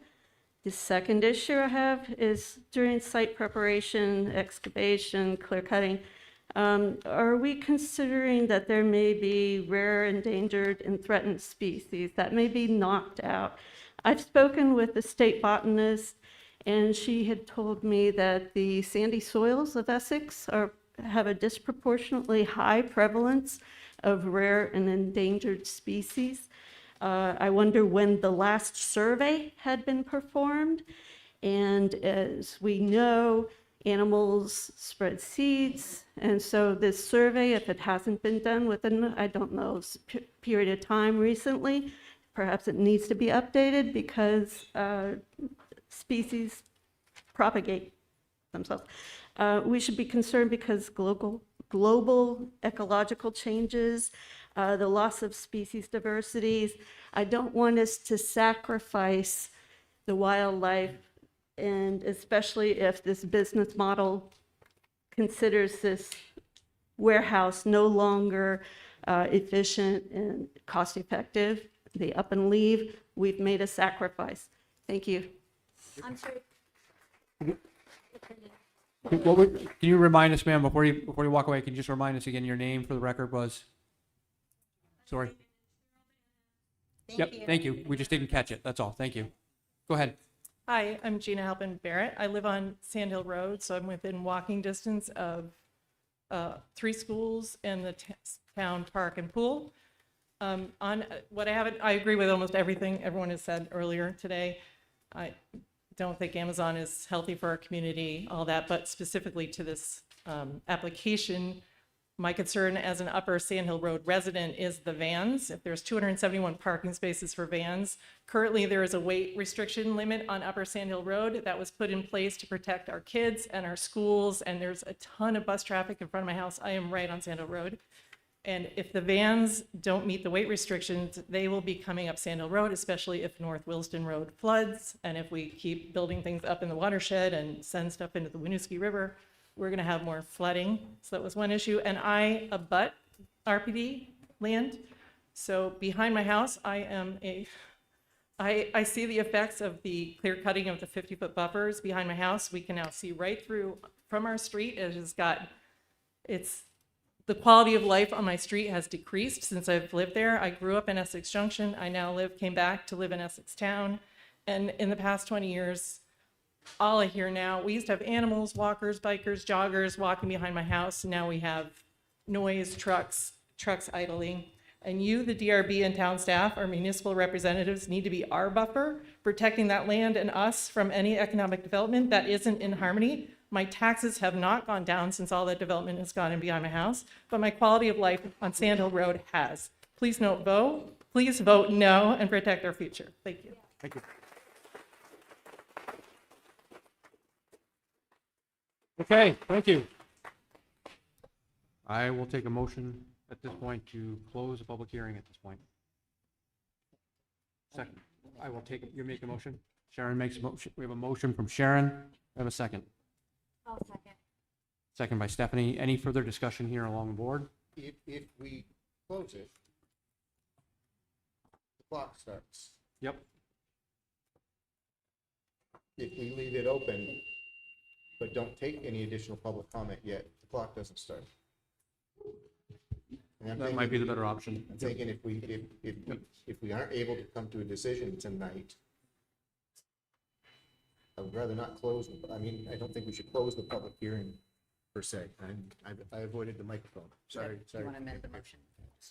I would, I would just suggest we withdraw the I motion. withdraw my motion. Motion is withdrawn. So let's come back to conversation amongst the board with both staff and applicant. Sorry, the microphone was further away. I apologize. We'll come back to the board and see if we have any further questions, further comments. Thank you, Dusty. I'll start with Nick. Question for staff. Can you talk a little bit about the restrictions on air horns and noise ordinances for the town? I'm not sure what that is. It wasn't part of my review criteria that I looked at. Could you repeat that? What are some of the restrictions on the noise ordinances for the town? The town does have a noise ordinance. Could you talk about it, please? I am not familiar enough. Well, I believe the hours are 10 p.m. to 6 a.m. And enforced by the police. and enforced by the police. It's Great, an thank you. ordinance versus regulation. Okay.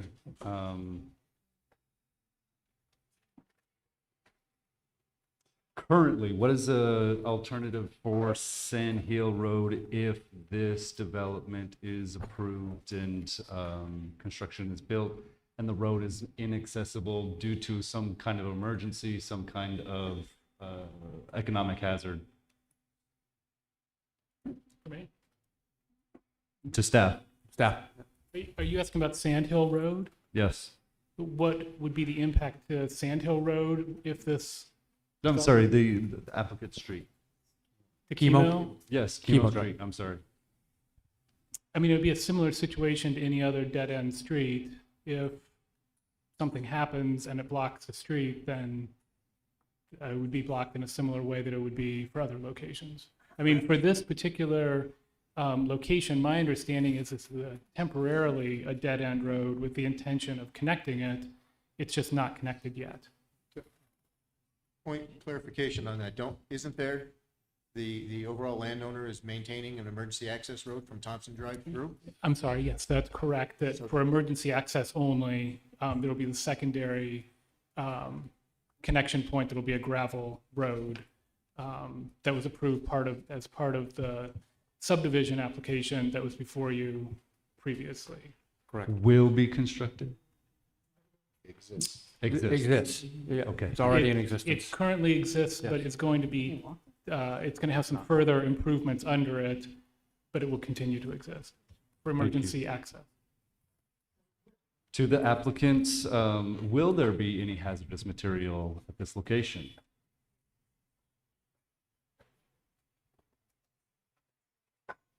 Hazardous materials, hazmat, it's a technical term, so I would just simply say it's not a warehouse, right? So everything that comes in goes out within 24 hours.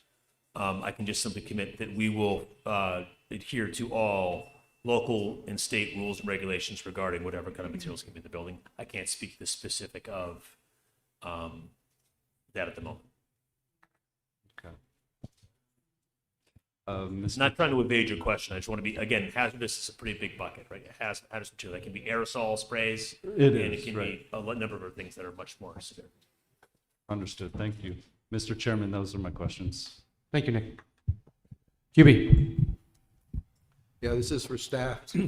The question about endangered species, when was the last study done for Saxon Hill? Do we know that? I do not know, and that was not part of my review. It's also not part of the zoning regulation review. So it's not something that the town has required. Will it be part of Act 250 possibly? It would be, yes. Probably, yeah. Also,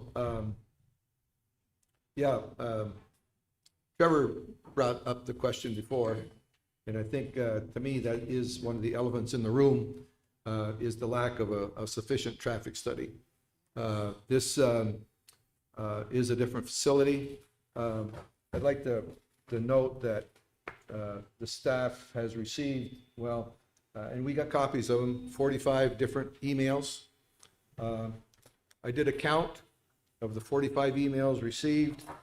4 of them were from Essex residents that were in agreement with this facility. There were 6 from Essex that were disagreed with this facility. There were 2 that were neutral. There were 25 other people from other communities that were against this facility, and there were 8 from even other communities that didn't identify themselves that were against this facility. So I think that's a part of the record that the correspondence that was received by email. Also, regarding the 50-foot buffer,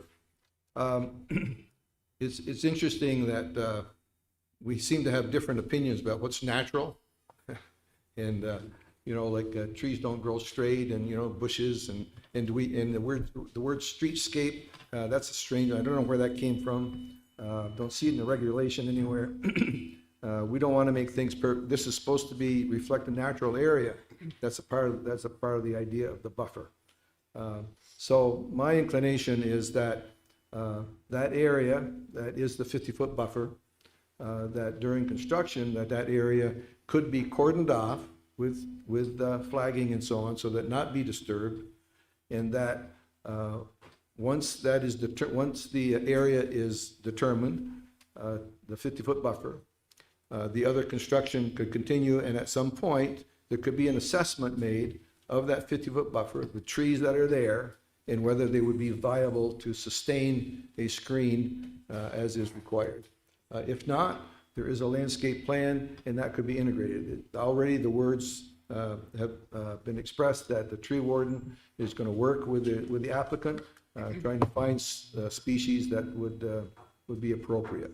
So, in short, I think that the 50-foot buffer area could be cordoned off, could be examined to see if indeed it could be viable to act as a screen. If it doesn't, we could move on to a landscape plan.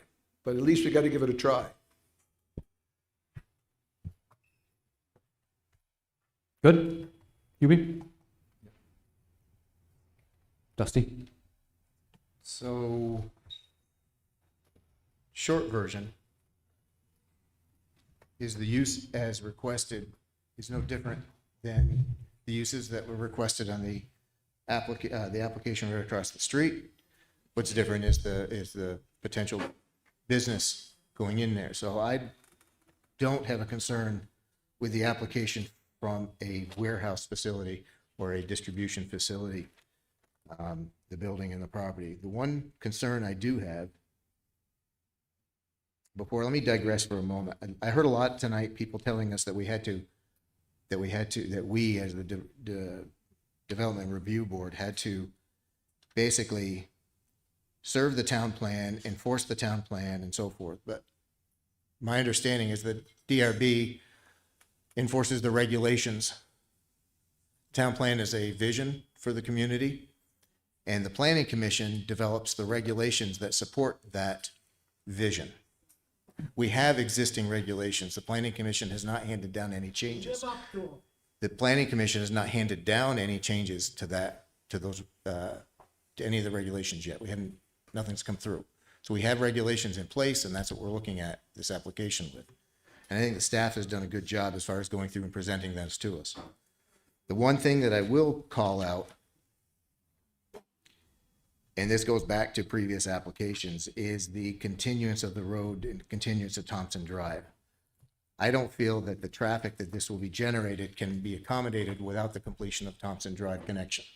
So from my particular perspective, I think this would be an opportunity for the overall landowner in Amazon or Scannell Properties to have a discussion about completion of that road, because that would eliminate the traffic on Sand Hill Road unless traffic on Sand Hill Road is delivering packages to properties on Sand Hill Road.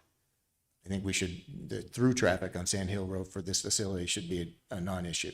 It should not happen. So I would like to see the completion of the road back on the table for a development of this size.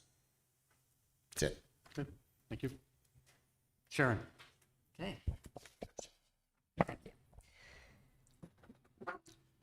So the completion of the road, which Dusty was talking about, unfortunately, the 5-lot subdivision says we don't have to require it.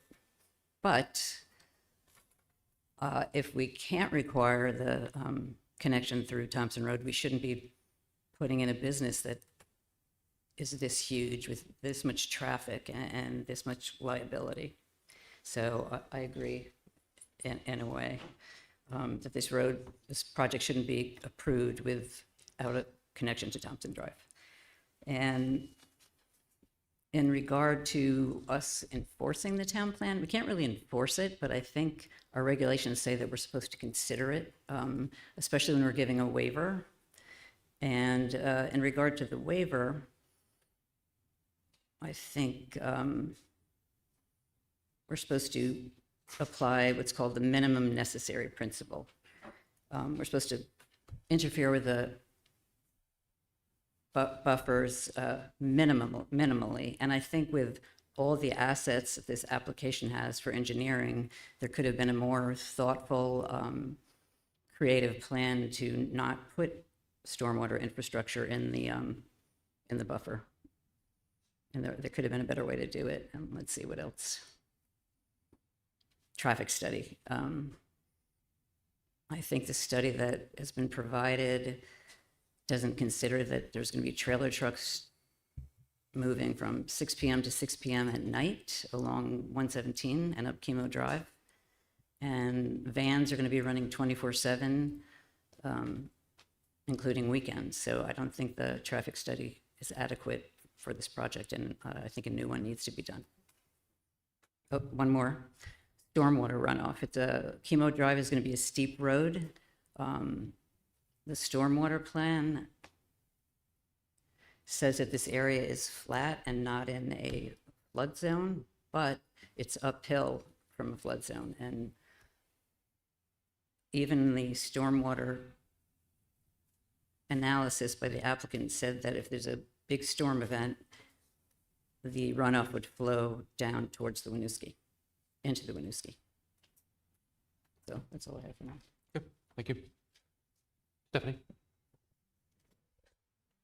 I'm going to ditto Sharon and Hubie on the traffic. That is a major concern for me, and I'd like a more updated, robust, specific traffic study for this area, because that's one thing we've heard over and over and over as a concern for the residents of Essex and the people that live over there. I'm also that's a lot of impervious surface and a lot of parking spaces. Do we need that much? Do we need that many parking spaces? Is there a way to, we've had some comments about solar panels and solar coverings to kind of mitigate that. I think that is something that I would like the applicant to consider. And the buffer, I've given that thing a lot of consideration. I am not a fan of some of the places up there right now where I can see the building. I do not want to see the building. I think that totally negates the whole purpose of In Harmony for me. I like, Hubie, your suggestion. Let's see if we can save that buffer, and if we can't, then go to a robust reforestation, because I don't want to see the building when I'm walking on that shared use path. I want it to look like where, I don't want to see it. There are other places up there where you don't see that building. So for me, those are the big things that stick out for this application. Thanks. Trevor? Well, I would just say, I have some expertise in traffic engineering, and I was always told that it would always be preferable to get counts from a similar facility, and that, and also, anything about statistics, that ITE trip generation is a regression analysis, linear regression analysis, and some of the tables that were used in this study had very few data points. And there's the possibility that data from the ITE trip generation would not represent the actual traffic that would be generated. Sure. Thank you. Thank you. Yes, I see that we have somebody We still have. You have to come up with a mic though, please. Yep. Your name, please? My name is Jackie Lawler. Lawler, you just said that you, like, something about the town plan not being really a part of your decision-making process. It's in the mission statement say of, that. okay, tell me what you said then. I said it's, the DRB enforces the regulations. Yeah. The town plan is a vision. Can I read what's on your website? Okay. So the Development Review Board is a 7-member voluntary board composed of Essex residents. They're charged with overseeing the subdivision, site plan, etc. So ultimately, the purpose behind the Development Review Board process is to help achieve the community's vision through sensible and well-planned development. The community's vision is expressed broadly in the town plan. So, And the enabling language is generated by the regulations, which are created by the planning commission. but you're supposed to, it says right there, you're supposed to achieve the community's vision, and that vision is expressed broadly in the town plan. That's why everyone came here and used the town plan to try and convince you. So maybe you should just edit that to make more sense for everyone else that read that. Thank you. Yes.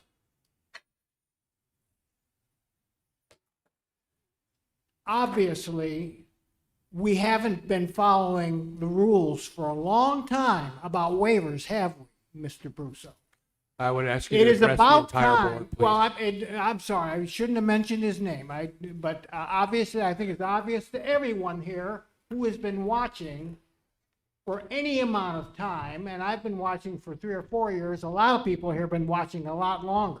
It requires extraordinary and unnecessary hardship to the applicant before you grant a waiver. You grant waivers at the drop of a hat. Enough said. And frankly, there can be a good case that the ability of this group has been so badly undermined from past misbehavior that I think any judge could look at and say, yes, we've probably been breaking the rules far too long. And this lawyer knows that if I go to court with certain things and I say, we're not following the rules, and he's going to say, well, you haven't followed the rules for so many years. You're going to start now just because this person comes? Enough said. Too late. Thank you. Oops, whacked my own nose on the microphone, sorry. Okay. We've got a lot going on here this evening. I think there's a lot been discussed here this evening. We've had tossed out the idea of a new traffic study. We've certainly brought up some different concepts and different times. I would like to allow the applicants an opportunity just to touch briefly on some of the things that they've heard this evening, and then we'll bring it back to the board.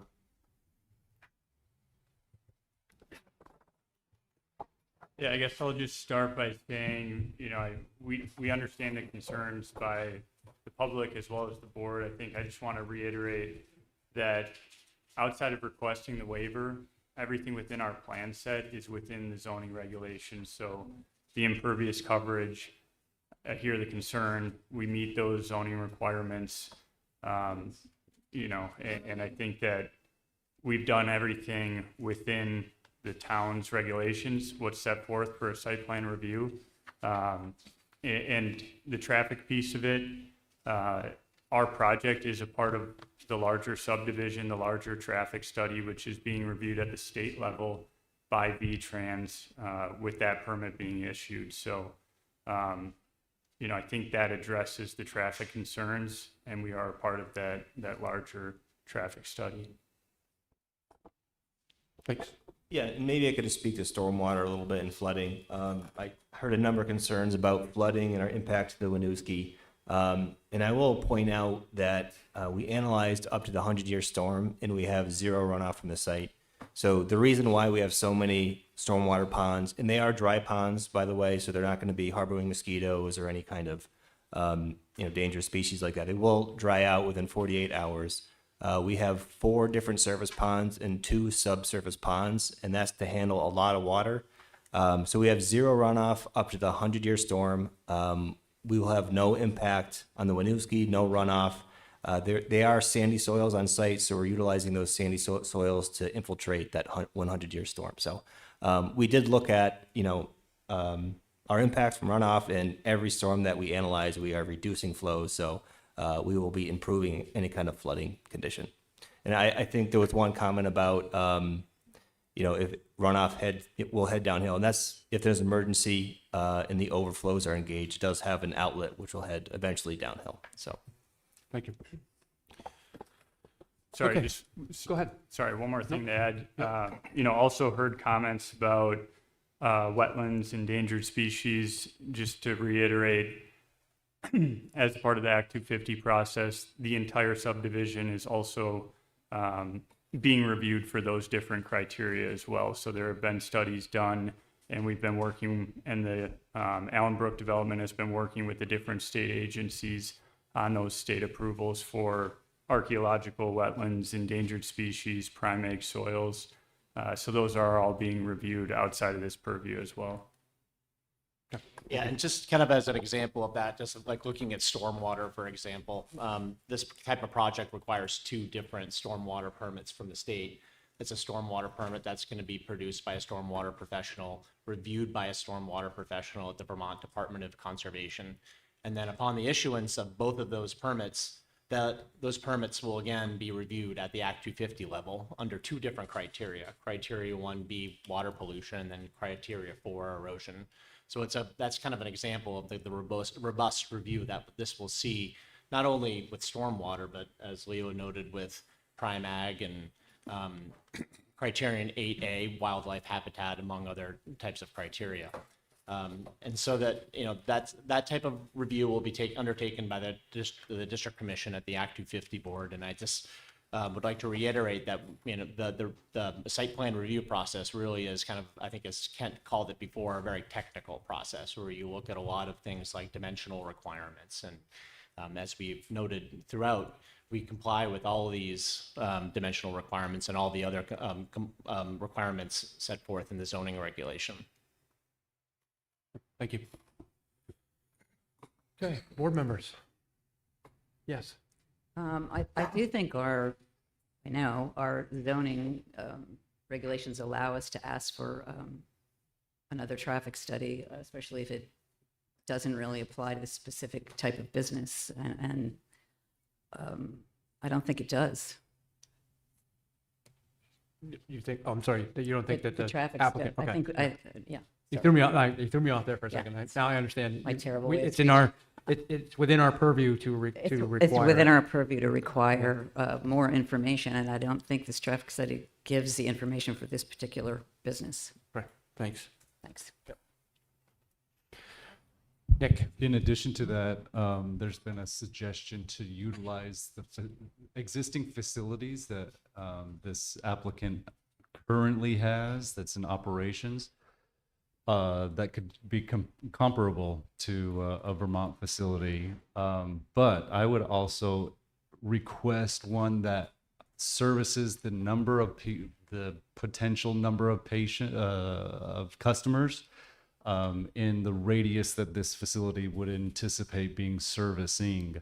I'm sure that some folks are familiar with facilities that are out in small towns that service large cities nearby.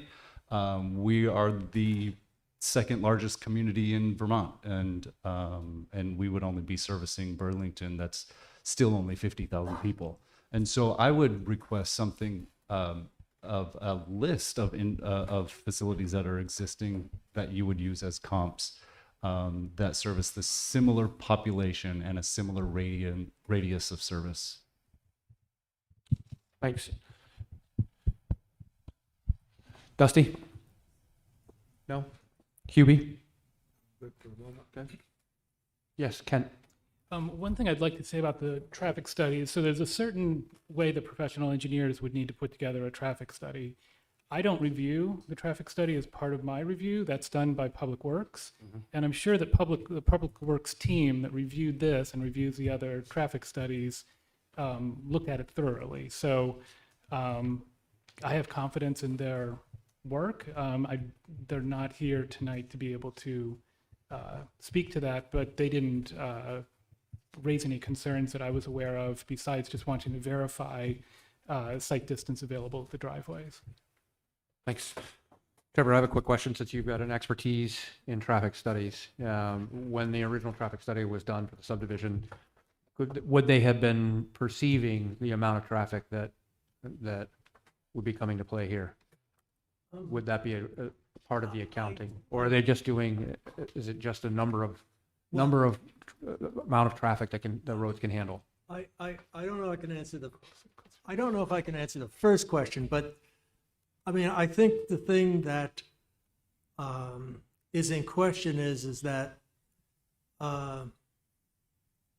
does the study that was done, the trips generated, does it reflect what will actually happen when the facility's built? That was it based on these ITE sheets, but were they appropriate to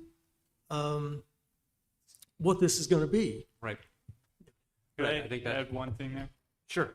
I just want to state that the IT classification that is used in our traffic analysis is based on existing facilities and projected out, and then an ITE classification is looked at as a conservative estimate based off those existing facilities. And then just one point to clarify on the traffic study that was submitted and reviewed by VTrans. That's for the overall subdivision. So originally, our project was not contemplated. A left turn lane was not required.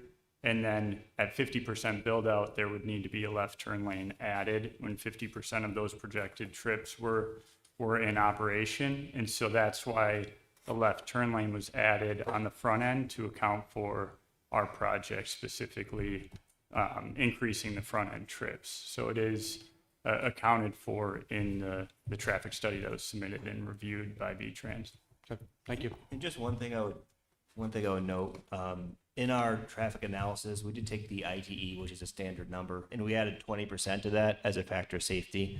So that was also a conservative estimate. So it's not just straight the ITE number. We took that. We know it's not exactly apples to apples. It's the closest we could get based on the data we got from Amazon. And then we added 20% to give ourselves that buffer. Thank you. 1 second. Yeah. One other just point of clarification. I think you mentioned that there'd be vans coming in and out here 24 hours a day. That's actually not true. I think we've broken that down in the study. I misspoke. It's probably going to be from like 9. Yeah, so I'd say vans will be departing mid-morning. I think one of the things I try to say is that we often try to avoid being in your traffic or being your traffic. And so the traffic flow here is designed deliberately to avoid peak based on lessons learned from a number of facilities around the country, right? So van departures will be mid-morning, let's call it between 9:30 and 12. And those vans will return somewhere between 8 to 10 hours later, depending on route, day, et cetera. So there will be no van traffic departing So here how overnight. how long are the deliveries? Because I know, like, I get Amazon packages, not anymore. Amazon packages thrown on my porch at like 8 p.m. So. Well, we certainly hope you reconsider becoming a customer again. But I think Amazon packages are, again, those might depart the You building. can count on my daughter, unfortunately.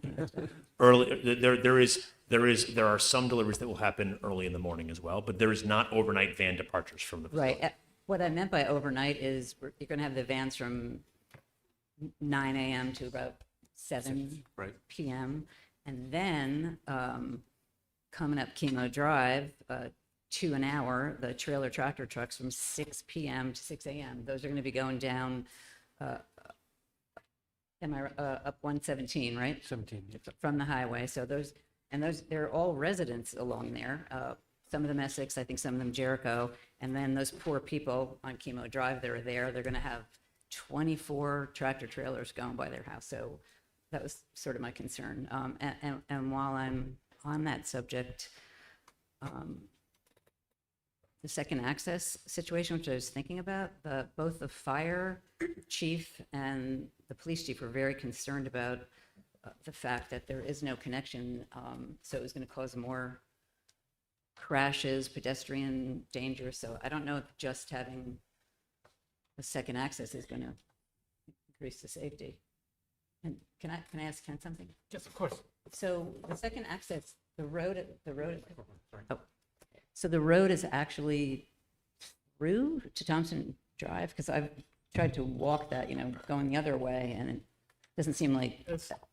And I'm sorry that I had initially had slipped my mind. As part of the subdivision approval for the 5 new lots, which is really 4 buildable lots in the remaining land, there's a existing dirt or gravel access road that continues northward that currently can be used as an emergency access area for the fire department or police department, and that would be retained. It's going to be upgraded because I believe there's new utilities that are going to be put under that area, but it would stay essentially the same, not open to the public, but available as an emergency access connection. So a fire truck could go from Thompson Drive easily down to Chemo? Engine 2 can. Not today, but it will be improved, not Before to the- full before the- roadway, but for emergency access. So it would be before the project is finished? That would Yeah, be done. yeah, as well as the utilities during that time. That's where the utilities are coming from. I'm still a little concerned about the traffic situation without the second access with that big of a project. Thank you. Go ahead. Dwayne Barlow from 12 Rosewood Trail. So yeah, I looked into the traffic quite a bit, and none of the traffic patterns that Jonathan was just describing were ever studied. The subdivision level study, like they said, had no knowledge of future development activity in the entire subdivision. The land use code that they used there, the ITE land use code, was 130, which is industrial park, which is generally employees coming in the morning, nothing really during the day, not much, and then people leaving, rush hour traffic. It's really very, very, very different than land use code 156, which is what they used. And a fellow from Langen said that they added a quote unquote conservative buffer of 20%, but that's not based on any statistical, it's an arbitrary buffer they added. And it only increases, in my mind, the realization that they really don't know what the traffic impact will be. There's no engineering best practice that says 20%, you add 20% to a land use code that doesn't quite match, because it doesn't. 156 is very different than these smaller, higher intensity last mile delivery hubs. So you can Google last mile delivery hubs, land use code, the best, and you'll find nothing but, on the internet, nothing but people saying 156 is not adequate. It's just not adequate. So not only did the actual study not anticipate any of what they're talking about, it was based on an industrial park land use code 130. And then the traffic statement that claims we don't need further study was based on a land use code that doesn't really apply to this kind of facility. And then they claim, I guess we have to trust them, that it's a conservative buffer that they add, arbitrarily 20%. To me, that's just way too much uncertainty, and hopefully that clarifies things for people. Thank you. We have hands online. We have hands online? And about 30 folks. Yeah, I'm trying to 35 keep a minutes. close eye on that as well, so. So we need to be out at 9:15. We have to be out at Done at 9:15. 9:15. Yep. So, online we have, I see you. Online we have Leaf. Leaf, if you could identify yourself and tell us where you reside. Hi, I live in Burlington. I think Nick and Taylor have had their hand up longer, though. They already spoke, so if you've Oh, not, I gotcha. don't believe you. Okay. May I ask a question? Please. Cool.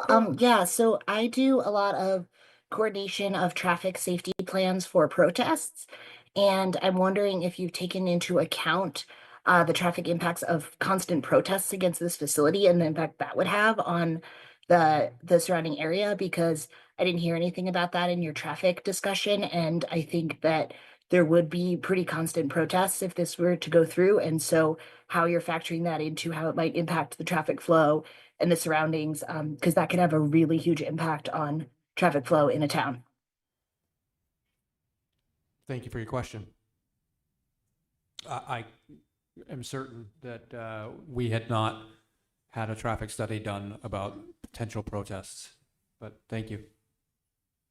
Yes. Lynn Johnson, 11 Circle Drive. I keep hearing about Sand Hill, but as you come up Sand Hill, it forks, and you have Ellen Martin Drive. And Thompson Drive empties onto Ellen Martin. Both of them, more so Ellen Martin impacts on our household. It's very close. We've lived in Essex almost 30 years. We've been hearing for almost that whole time that there's going to be a traffic light at Sand Hill and a traffic light at Ellen Martin. Despite all the development that has gone on in the last 10 years, we still don't have traffic lights there. So I think a new traffic study is needed.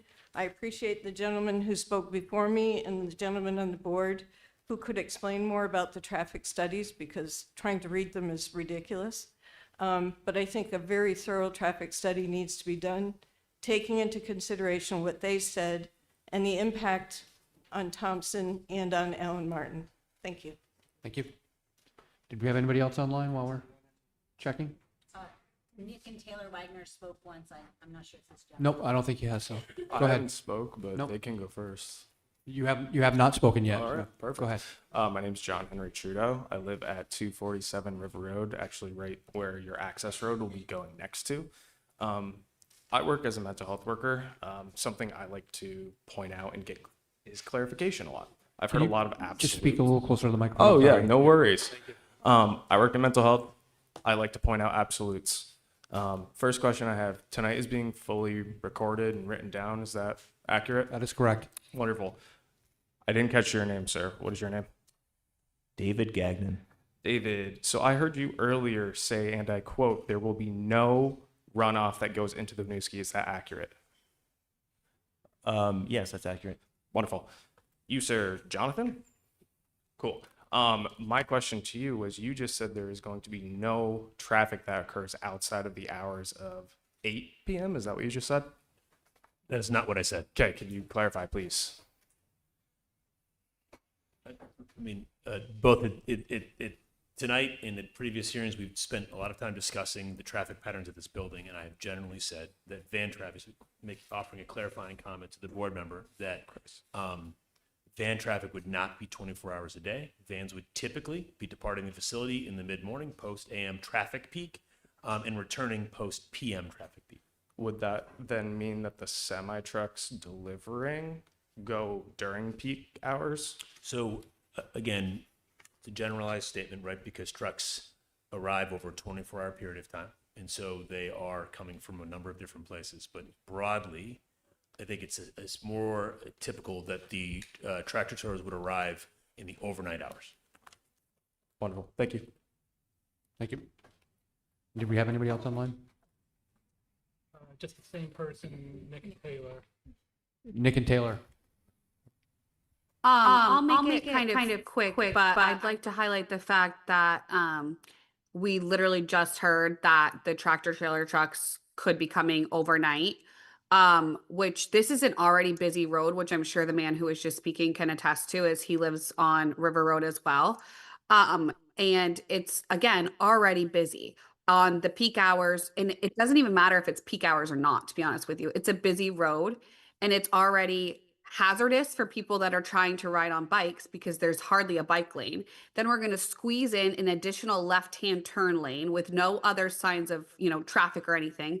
I watch out my window and see near accidents almost every day from people not paying attention, coming up too fast on people, whatever the case may be, which, yes, I recognize is a driving issue, not an issue of Amazon and your, proposal, whatever.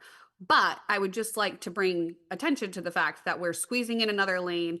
It's already narrow, already busy. So let's just back it up some more. I'd also like to highlight the lady who had brought up about the town kind of vision. Basically, what I heard from that response was that, you know, yes, your website says you're guided by the town vision, but really you're not, as long as, you know, people come in with big bucks and can follow the regulations. Thank you. Okay. Board. It's another person online, I believe have spoken already, and maybe another person. Do you want to keep taking public comments, or? I think at this point, we have a total of 30 minutes that we have left this evening before we have to be out of here. So I think we, at this point, should keep it at the board level at the moment and have our conversations ourselves. Keeping the public hearing open, however, let's have an opportunity for us to discuss our next steps or what our thoughts are. If I may. If you don't mind, I think at the moment, we're going to have a conversation about what our next steps are going to be at this point. So we're not closing the public comment section. However, we want an opportunity to discuss ourselves. Thank you. Trevor, any thoughts? On closing the, Well, I think at this point, from my perspective, I can see that we have, I think, a few more items that we would like to see in the application itself. I would like to recognize the amount of work that the applicants have done. I appreciate the update on the landscaping piece. I agree with Hubie. I think the idea of trying to protect the buffer initially, if that's possible, and then if the tree warden and engineers find that the buffer can't be retained as is, then immediately going to the landscape plan that's been drawn up, which I feel is an improvement over what was last time that we saw. I'm really impressed and thrilled to see that you are putting in some of the EV places as well as the infrastructure for more. I think that's a smart move at this point, not having it planned originally, but adding it into the plan, I think makes a lot of sense. From my perspective, there are a few other things that I in agreement. I think that the idea of an additional traffic study, I think makes sense, understanding that the traffic study that's been completed already does allow for the amount of volume, a simple number of trucks that are coming in and out on that road is already accounted for. However, I'm not sure that that the volume of traffic for a facility of this nature, the amount of business was accounted for. So I understand that that we have the opportunity or have the ability to require another traffic study. I'd like to talk about that here with the board and see if something we'd like to require. So Trevor, I'll take any comments on any of that.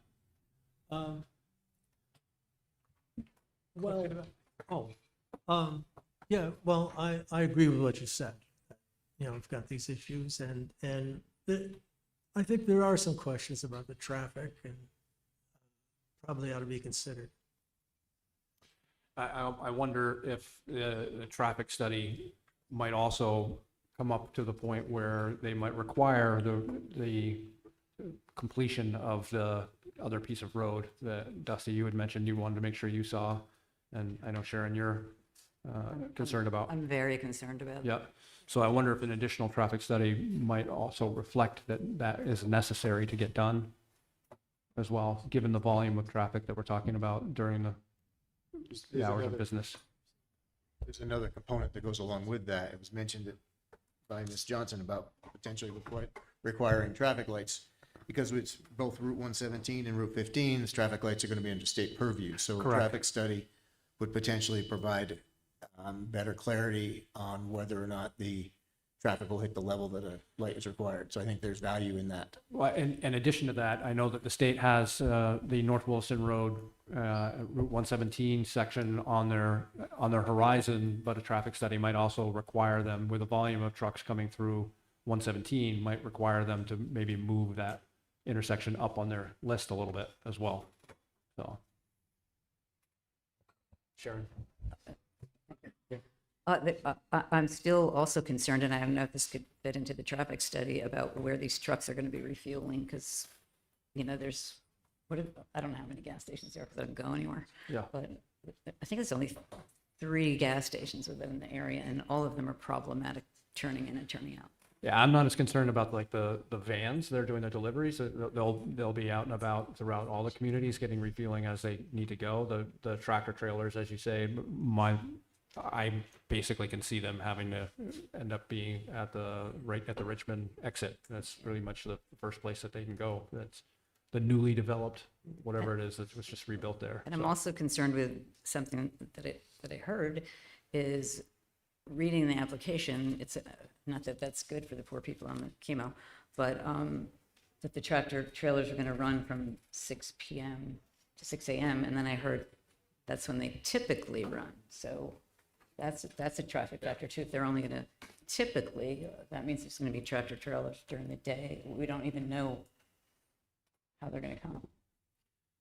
Yeah, I imagine, I'm not going to put words in the applicant's mouth, but I imagine that everyone has a grand plan, but things don't always go to grand plan. So Yeah, yeah, I mean, yeah.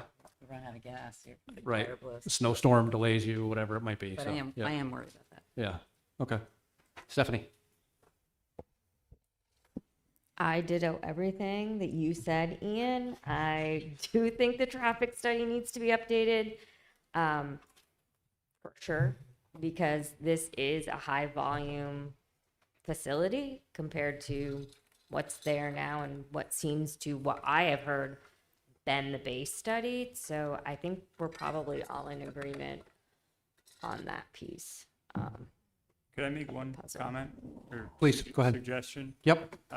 It sounded like the traffic study has not been reviewed as part of this application, right? I would propose that, we do an independent study of the existing traffic study, which we think addresses these concerns and accounts for the trips that are going to be generated, versus preparing an entirely new traffic study specific to our project.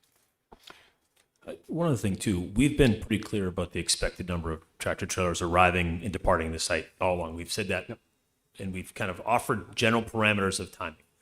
Again, I think you alluded to it. You could run out of gas. You could have a mechanical problem. So I want to be very candid and clear with the people we're talking about is that it is expected that the tractor trailers, the way these buildings work, is that it arrives largely overnight. There is a world where a tractor trailer may show up at 4 p.m. in the afternoon. That does not mean there's an additional tractor trailer coming that day. It just means there's one less coming that night. And so I think, look, I completely understand the desire to completely understand or fully comprehend what this building is and how it operates. We're happy to continue dialoguing about that. But I do want to be clear, we have stated consistently the number of tractor trailers that will be arriving and departing the site.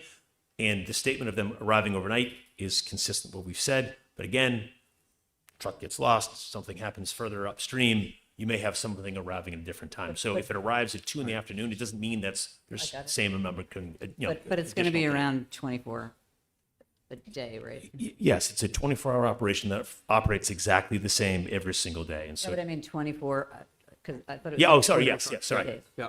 Confusion on 224 is that. Yeah, and your suggestion was to have the existing study independently studied by you guys, by Not by just independently. Independently. Yeah, a review of the existing study by to a look third at party. to look at the volume of traffic that you have Right. anticipated going in and out of there. Right. Ian? Yes. I would highly recommend that we task this to Public Works and allow Public Works to determine whether or not there needs to be an independent review of the existing traffic study or additional review of what they're providing.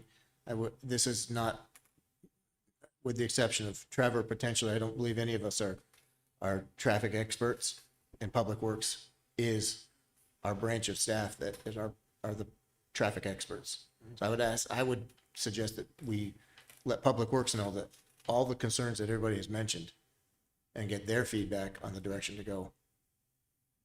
That would be.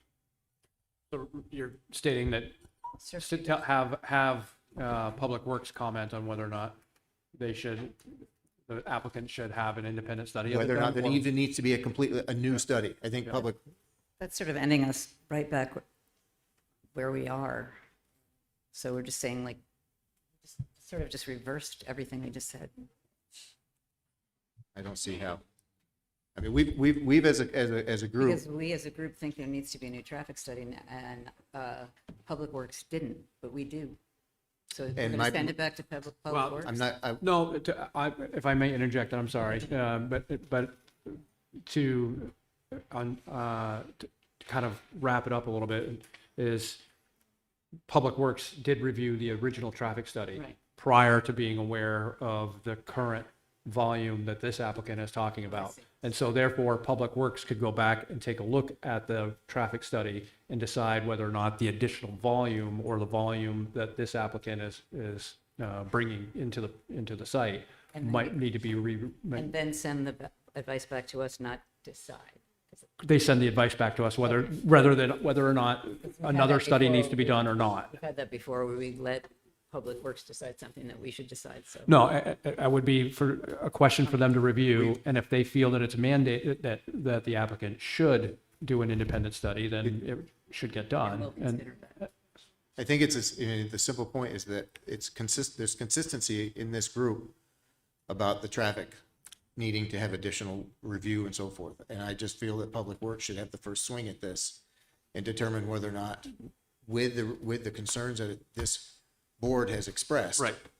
Whether or not their review stands as is, whether or not there's additional review that needs to be done, or whether or not a full-blown traffic study should be done and what format it Right. should take and what. Whether what it should be an independent comparative- study what of the comparative existing is- or, right. right, yep. Gotcha. Yep. I appreciate that approach. I like that. I think that solves, it doesn't solve it, it helps resolve potential issues. Nick, how do you feel? I think we're in agreement. That would be a good idea. Hubie? Yeah, I would say, certainly have Public Works take a look at it, but unless we see some turning movement information for the end of Thompson Drive, Thompson Drive and Route 15, bottom of Sand Hill Road, North Wilson Road, I don't think that was initially included in this current study. And I think that's where, we've heard a lot of comments about that.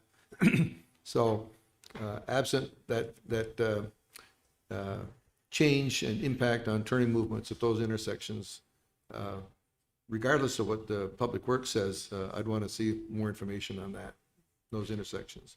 One other thing that I meant to bring up before that's completely off this topic, for the applicant, where the building is positioned, if you notice the existing contours, there's a huge mound there. I noticed I believe there was only one boring taken in that mound. And it's only a guess on my part, but I think that might have been a stump dump from when that originally was used as a sand extraction area.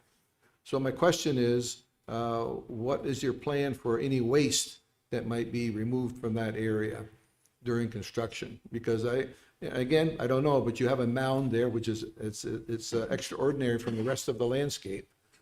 And I think it might be a stump dump. Yeah, I know there's a mound out there, and I think it was left over from the sand extraction. I don't know exactly what's in that mound. I would have to look at a report. I know we did do maybe a test pit in that mound to understand it. If there is any waste, we would have to dispose of it appropriately. So we wouldn't be dumping it on site or anything like that. So you wouldn't necessarily be disposing anything on site there, because you're going to obviously have stumps and so on from your excavations for the building and so on. So That's not anticipated, no. yeah. And one other item to note, as part of the Act 250 process, there will be a waste reduction plan that will be reviewed by the Department of Environmental Conservation, and it has to be approved before the Act 250 permit application can go forward. Okay, thank you. We have 15 more minutes. Okay, 15 more minutes. So, The other item that we haven't really drilled in on is the waiver. And that needs additional discussion. I don't think we should tonight. yeah, I think your microphone would be helpful. I don't think the other item that we haven't, as a board, fully discussed is the waiver. I think that needs additional discussion. So I think we're all basically flying up, we're getting close to a continuance. Because we're gonna run over the time that we've got to be out of here. So I think there's more for us to discuss, and there's more items to work through. I agree. I think that we are not in a position where we can actually make a decision this evening. But I do feel like we've made some progress here, and I do think that perhaps if we do have a continuance, that we might have the opportunity to have Public Works weigh in on the traffic piece between now and the next meeting. Hopefully it will be as quickly as we can. in addition to some of the other stuff that's been brought up here this evening. Nick, do you have a comment or question? No? No, sir. Okay. Hubie? Okay. Sharon? No? No? No? How are we feeling about a motion for continuance? Or do we don't actually make a motion, do we? Yeah, we do. No, Yeah. already Yeah. It's already continued, right, so we'll just continue the continuance, yeah. Gentlemen, I appreciate the amount of time that it takes and the effort it takes to come here and sit before us and do this. I think that we would like to make a solid decision, the right decision, and I think we want to do what's best on behalf of both you guys as well as our town. So I think at this point, it makes a lot of sense for us to continue. I think we will send. We continued to a certain date. We're at that date. If we're now continuing it to another date, don't we need another motion to continue? If you continue specifically to this date. We continue We to the didn't- next available, We to, continue to the next available, yeah. Yeah. Yeah. I'm just curious as to why we don't need a motion tonight to continue this to the next available date. I do too. I think we should just do it. To be safe, you can, I don't. Yeah. It's not gonna hurt anything. No, it doesn't. So I'd offer a motion to continue this hearing to the next available date. Second. Motion by Dusty, seconded by Sharon. Any other further discussion? All those in favor say aye. Aye. Opposed? Motion carries 7-0. So we will continue this to the next available date. For all of those that you have registered and signed in, you will be continued to get updates on the plans and when the next hearing will be. No? No, I am sorry. We're not sending out emails. I forget that we don't send emails, but Be on the record. you'll be on the record and keep watch for when the next available date is. Thank you. And you can sign up on our website to be notified of agendas that come out of the DRB. That is what I would recommend that you do. Next order of business, there was none. So we have no minutes to approve this evening because it's not a regular scheduled meeting. So I will take a motion to adjourn. I motion to adjourn. I second. Motion's been made by Sharon, seconded by Stephanie. Any further discussion? All those in favor say aye. Aye. Opposed? Motion carries 7-0. Meeting is adjourned.